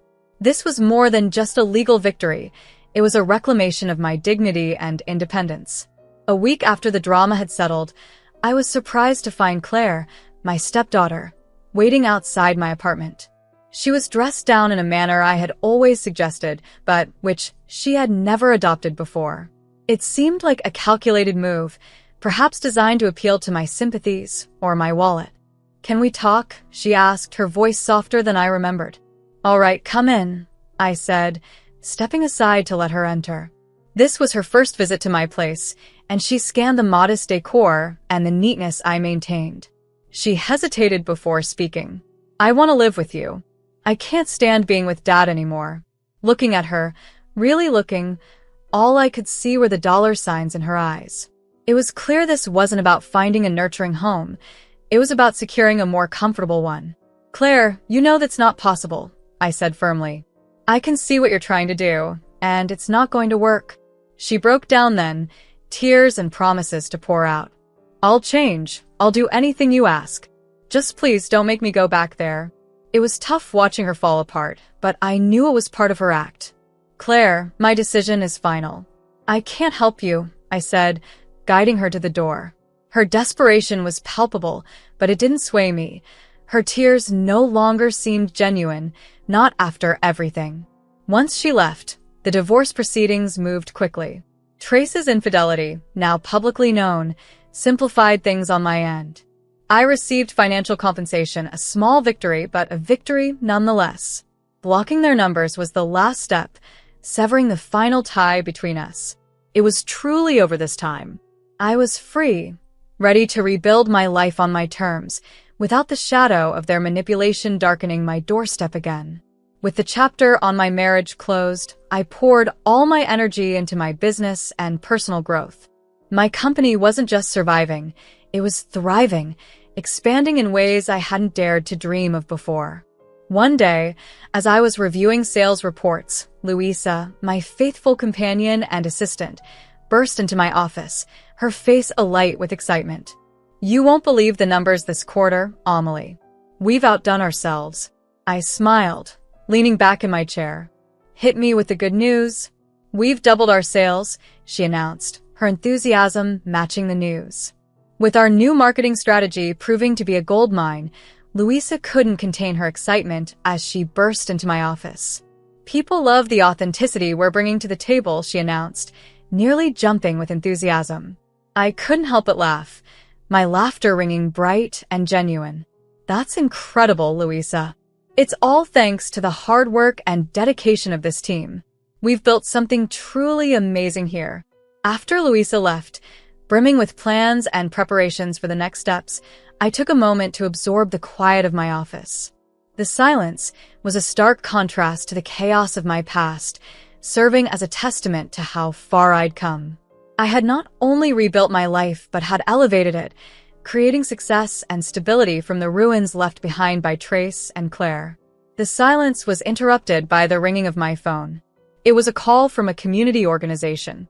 They were asking if I would be interested in mentoring young women who were starting their businesses. The opportunity to give back and help others navigate the complex waters of entrepreneurship and personal growth felt like the perfect next step. "I'd be honored," I told them, my voice steady and sure. "There's nothing I'd like more than to help others find their path, just as I found mine." Hanging up the phone, I felt a profound sense of contentment.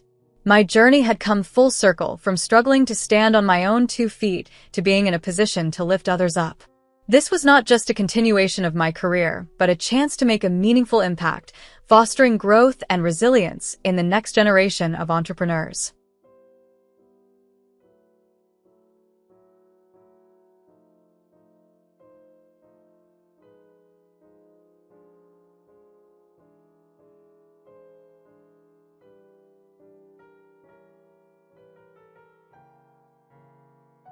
Growing up, my world was confined within the silent walls of a strict and isolated home.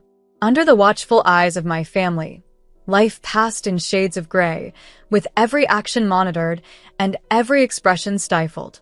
It was a childhood where laughter was rare and spontaneity was nothing more than a distant dream. My grandmother, Remy, was a beacon of change in my rigid existence.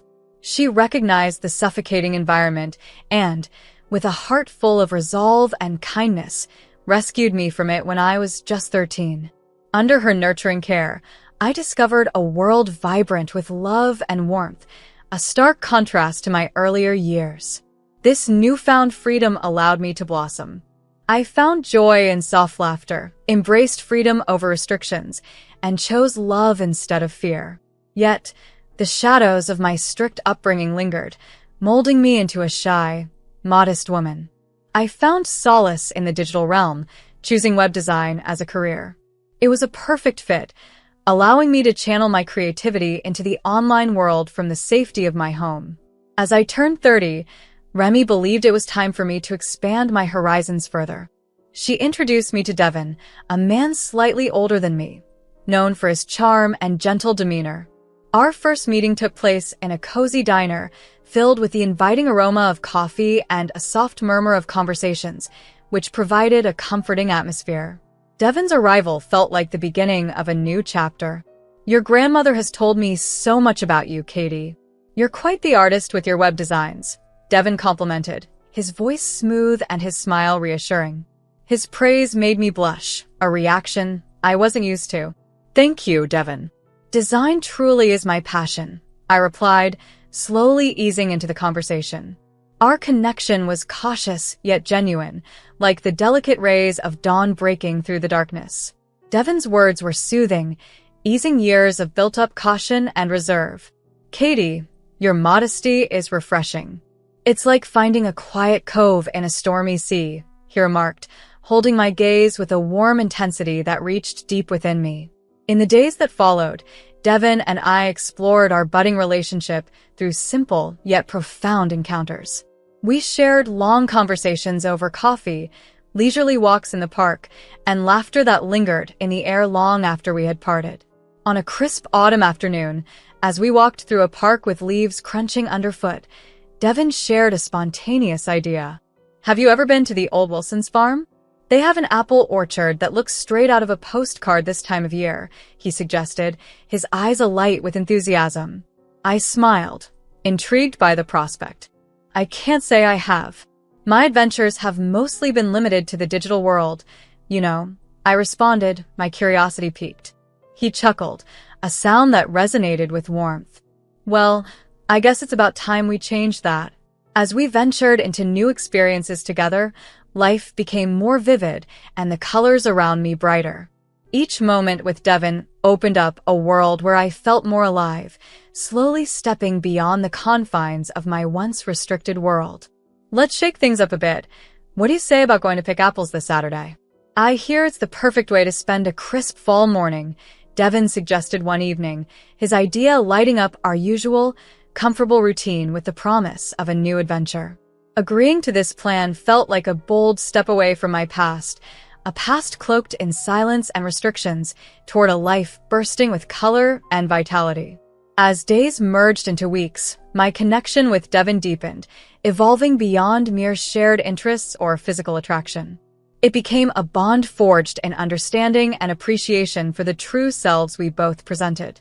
One serene evening, as we watched the sunset paint the sky in brilliant hues of orange and pink, Devon broke the silence with words that warmed my heart. "Katie, these past weeks with you have been incredible. You have this quiet strength, this grace about you. It's rare and absolutely beautiful," he said, his words enveloping me in a sense of warmth and appreciation. His compliment caught me off guard, bringing a blush to my cheeks. "Thank you, Devon. With you, it's easy to be myself. To open up," I managed to reply. He took my hand, his touch gentle yet confident. "That's all I ask, Katie. Just be yourself, because who you are is truly amazing. I was thinking, maybe, just maybe, we could turn this us into something more permanent, something lasting." He proposed, his words a mixture of a question and a promise. Looking into his eyes, I saw not only the man I had grown to love, but also a future filled with laughter, understanding, and love. "I'd like that, Devon. More than you know," I responded, my heart lighter and more hopeful than it had been in years. However, life took an unexpected turn when I moved in with Devon and his mother, Mrs. Margot. The home I had imagined as a sanctuary quickly turned into a realm of stringent expectations and sharp criticisms. The very first morning in my new home underscored this new reality. I was in the kitchen trying to make a good impression by preparing breakfast when Mrs. Margot entered, her gaze scrutinizing every corner like a hawk. "Katie, let's get one thing straight. You're part of this family now, and in this house, we have rules. You're going to take care of the cooking and the cleaning. Got it?" Her tone was sharp, brooking no argument. Taken aback, I could only nod. "Yes, Mrs. Margot, I understand," I replied, my voice a mere whisper. Her eyes narrowed as she surveyed the kitchen. "I expect things to be done right. I run a tight ship here, no slacking," she declared before leaving the room, leaving me to digest the stark reality of my new life. Each day became a relentless cycle of household chores. I would wake up early, cook breakfast, clean, work on my web design projects, and cook again. It felt as though my existence had been reduced to serving the needs of the house. Devon, whom I had thought would be my partner and protector, seemed oblivious to the strain I was under. One evening, after a particularly exhausting day, I decided it was time to voice my concerns. "Devon, I need to talk to you about something," I began, my hands nervously twisting a dish towel. He looked up from his laptop, his expression one of mild annoyance. "What's up, Katie?" "It's about your mom," I started, hoping to bridge the gap between my expectations and my new reality. Overwhelmed by the ever-growing demands of housework that seemed to fall squarely on my shoulders, I finally expressed my frustrations to Devin one evening. "It's a lot to handle, and it feels like it's all just expected of me," I said hurriedly, hoping he would understand. Devin briefly glanced away from his computer, responding nonchalantly, "Well, Mom has her ways. It's how things are here. You'll adapt." But this wasn't what I wanted to hear. "Devin, that's not fair. I'm not here just to handle chores. I work too, and I need my own space and time," I insisted, feeling a newfound courage stir within me. Devin exhaled deeply, clearly annoyed. "Katie, don't blow this out of proportion. Mom runs the house. Just keep the peace, okay?" His dismissive tone was a sharp reminder that my needs and my fatigue were seemingly insignificant here. As time passed, the constraints tightened further. It wasn't only about the chores anymore. My earnings from web design, once a symbol of my independence, became the new focal point for the Margot's control.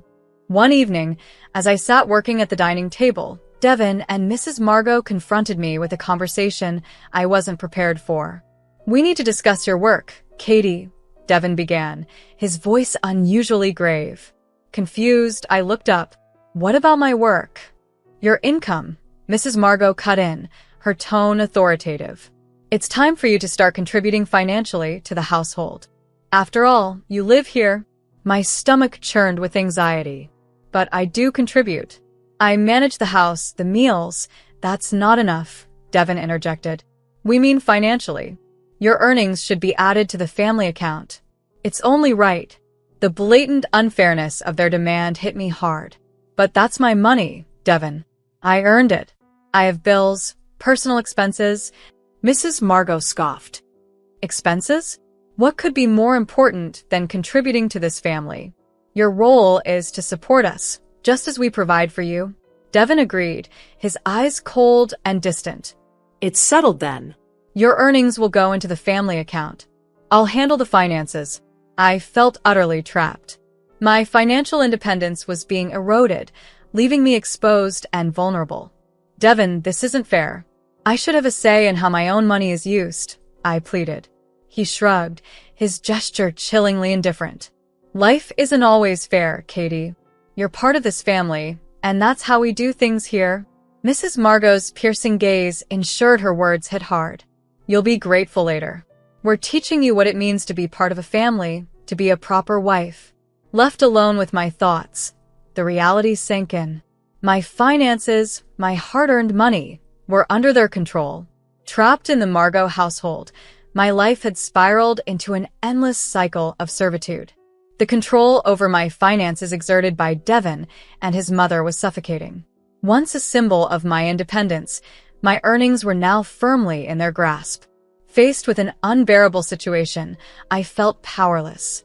Desperate for understanding, I turned to my laptop, the gateway to my professional community. On the web design forum, I found a sympathetic ear in Eliza, a fellow designer to whom I could confide my troubles.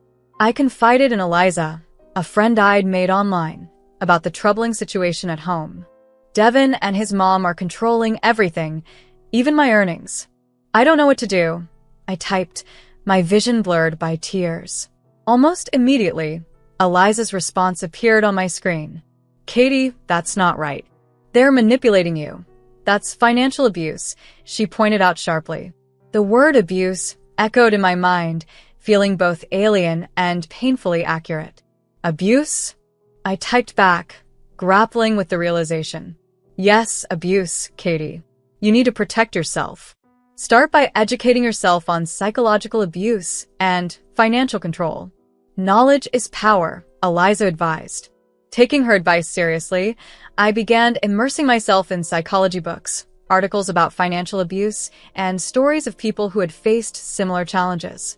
The more I learned, the clearer it became that Devin and Mrs. Margot were not just overbearing, they were abusers, manipulating and controlling me to keep me submissive. One evening, while deeply absorbed in a book about psychological growth, Mrs. Margot stormed into my room, eyeing the book title with visible contempt. "What's this nonsense you're reading, Katie?" she demanded, her voice dripping with disdain. "It's a book on personal growth, Mrs. Margot," I responded, my voice steadier and infused with a newfound strength. She scoffed. "Personal growth? Don't fill your head with such rubbish. Your place is here, taking care of this family, not reading silly books." But her words, which would have once sent me spiraling into doubt, now bounced off me. I had begun to see through their manipulations, to understand the dynamics of control and abuse. Later that evening, I attempted to discuss this with Devin, hoping he might understand. "Your mother thinks my reading is rubbish," I said, seeking his support. Devin was dismissive. "Mom's right, Katie. You're getting ideas above your station. Focus on your duties here. That's what's important." His words were a crushing blow, yet they only fueled my determination.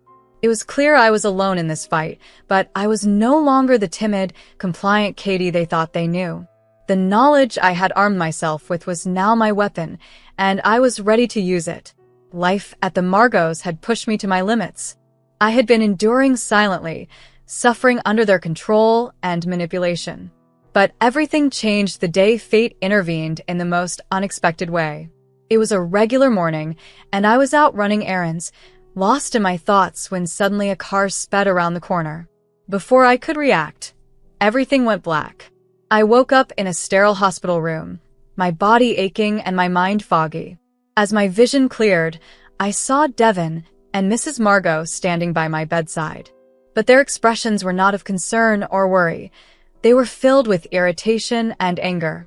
"Katie, what were you thinking, wandering around like that? Do you have any idea how inconvenient this is for us?" Devin's voice was harsh, devoid of any warmth.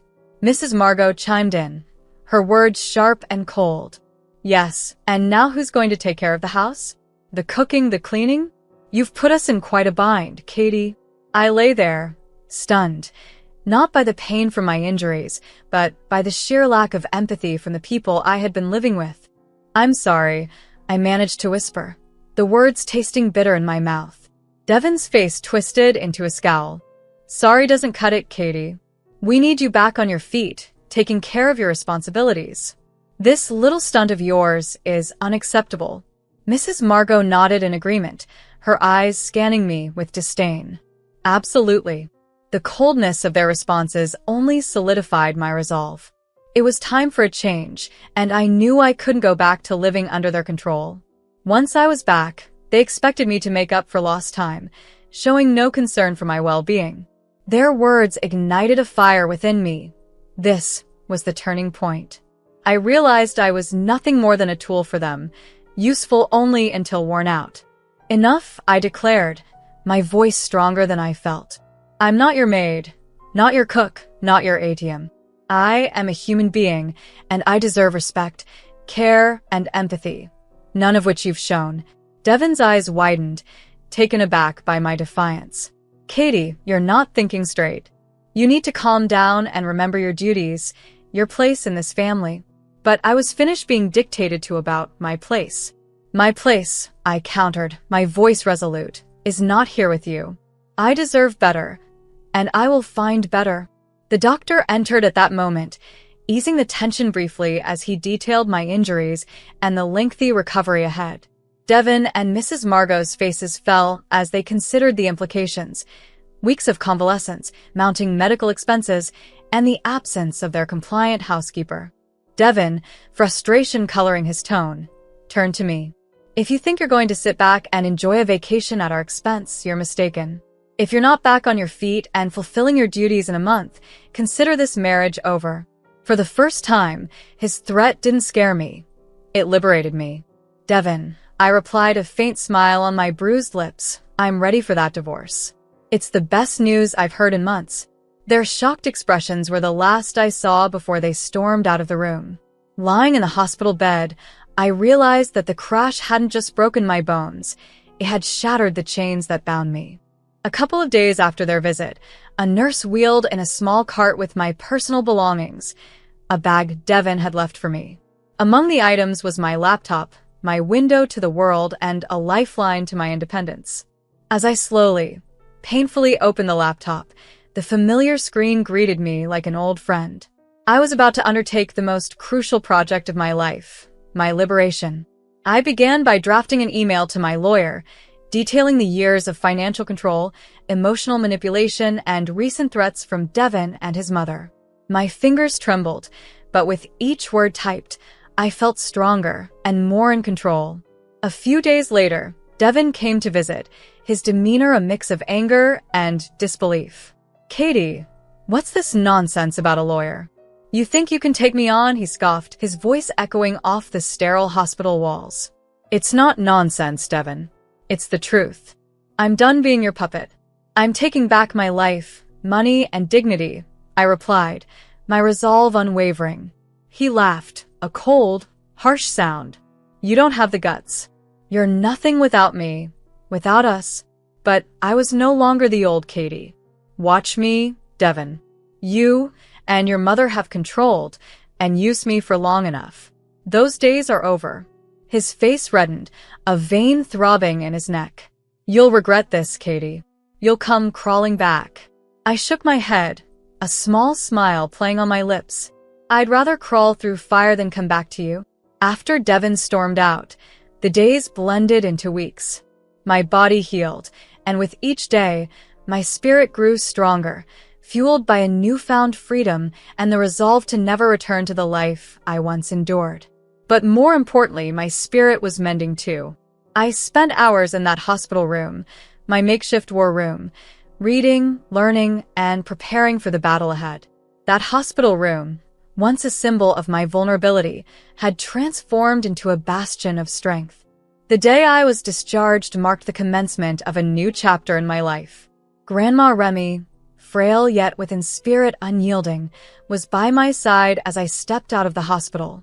Her eyes, brimming with tears of pride and relief, affirmed that I was on the right track. "Grandma, I'm scared, but I'm ready," I confided, my voice more firm than I felt. She squeezed my hand reassuringly. "I know, my dear, and you're not alone. We're in this together." The drive back to Grandma Remy's house was enveloped in a contemplative silence, charged with determination and hope. The old Katie had faded away, replaced by a woman ready to reclaim her life, one decisive step at a time.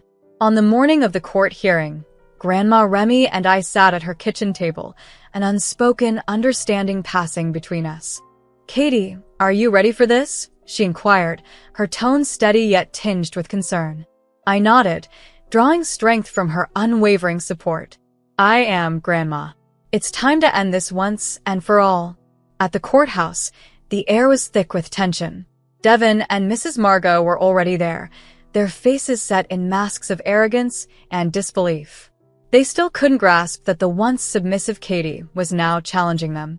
As we passed by, Devin's mocking voice cut through the air. "You think you can win this, Katie? You're just a nobody." I halted, turning to face him with an unflinching gaze. "I am somebody, Devin. And today, you'll see just how much you've underestimated me." The court proceedings flew by in a blur, testimonies given, evidence presented. My lawyer stood as a pillar of strength, detailing the years of financial and emotional abuse with precision and clarity. Devin and Mrs. Margot's lawyer attempted to paint me as an ungrateful wife, but the recordings I had made, the meticulous records of their controlling behavior, and the financial statements spoke louder than their attempts at deception. When the judge pronounced the verdict in my favor, granting significant compensation, the shock and defeat etched on Devin and Mrs. Margot's faces were images I would never forget. Outside the courthouse, Devin approached, now the image of a defeated man. "Katie, please, let's talk about this. We can settle it without compensation. You don't have to do this." I looked at him. The man I once believed would protect me was now just a shadow of his former self. "No, Devin. You had your chance. You chose to control and abuse instead of love and respect. This is the consequence of your actions." Mrs. Margot, her pride shattered, chimed in with a trembling voice. "Katie, please. I'm an old woman. Have some mercy." I shook my head, the final remnants of the emotional shackles falling away. "Mercy was what I begged for when you controlled every aspect of my life, Mrs. Margot. It's too late for that now." As Grandma Remy and I walked away, the weight of years of oppression lifted from my shoulders. I felt a profound sense of liberation and renewal. My journey of healing and reclaiming my life had truly begun. This victory was more than just a win in court. It was a triumph of justice, a confirmation of my strength, and the start of a new chapter in my life. However, the repercussions of the trial didn't stop with the verdict. The news of Devon's and Mrs. Margot's deeds spread far and wide, reaching Devon's workplace. His colleagues began to view him differently. Whispers trailed him wherever he went, and soon, he found himself demoted, a mere shadow of the man he once was. His reputation suffered greatly, leaving him condemned and despised for his actions. Mrs. Margot experienced her fall from grace. Once a respected figure, she now found herself ostracized, her name becoming synonymous with manipulation and cruelty. The decent circles of society she once frequented closed their doors to her, her past misdeeds casting a long shadow over her present situation. As for me, life began to open new doors. I was given a chance to start fresh, to build a life on my terms. The battle had been tough, but it cleared the path to a new beginning, a future where I was no longer defined by victimhood, but was the author of my own story. The final reckoning marked not just the end of a painful chapter, but also the promise of a new, brighter dawn. With each passing day, I grew stronger and more confident, ready to embrace the possibilities that lay ahead, free from the shadows of the past.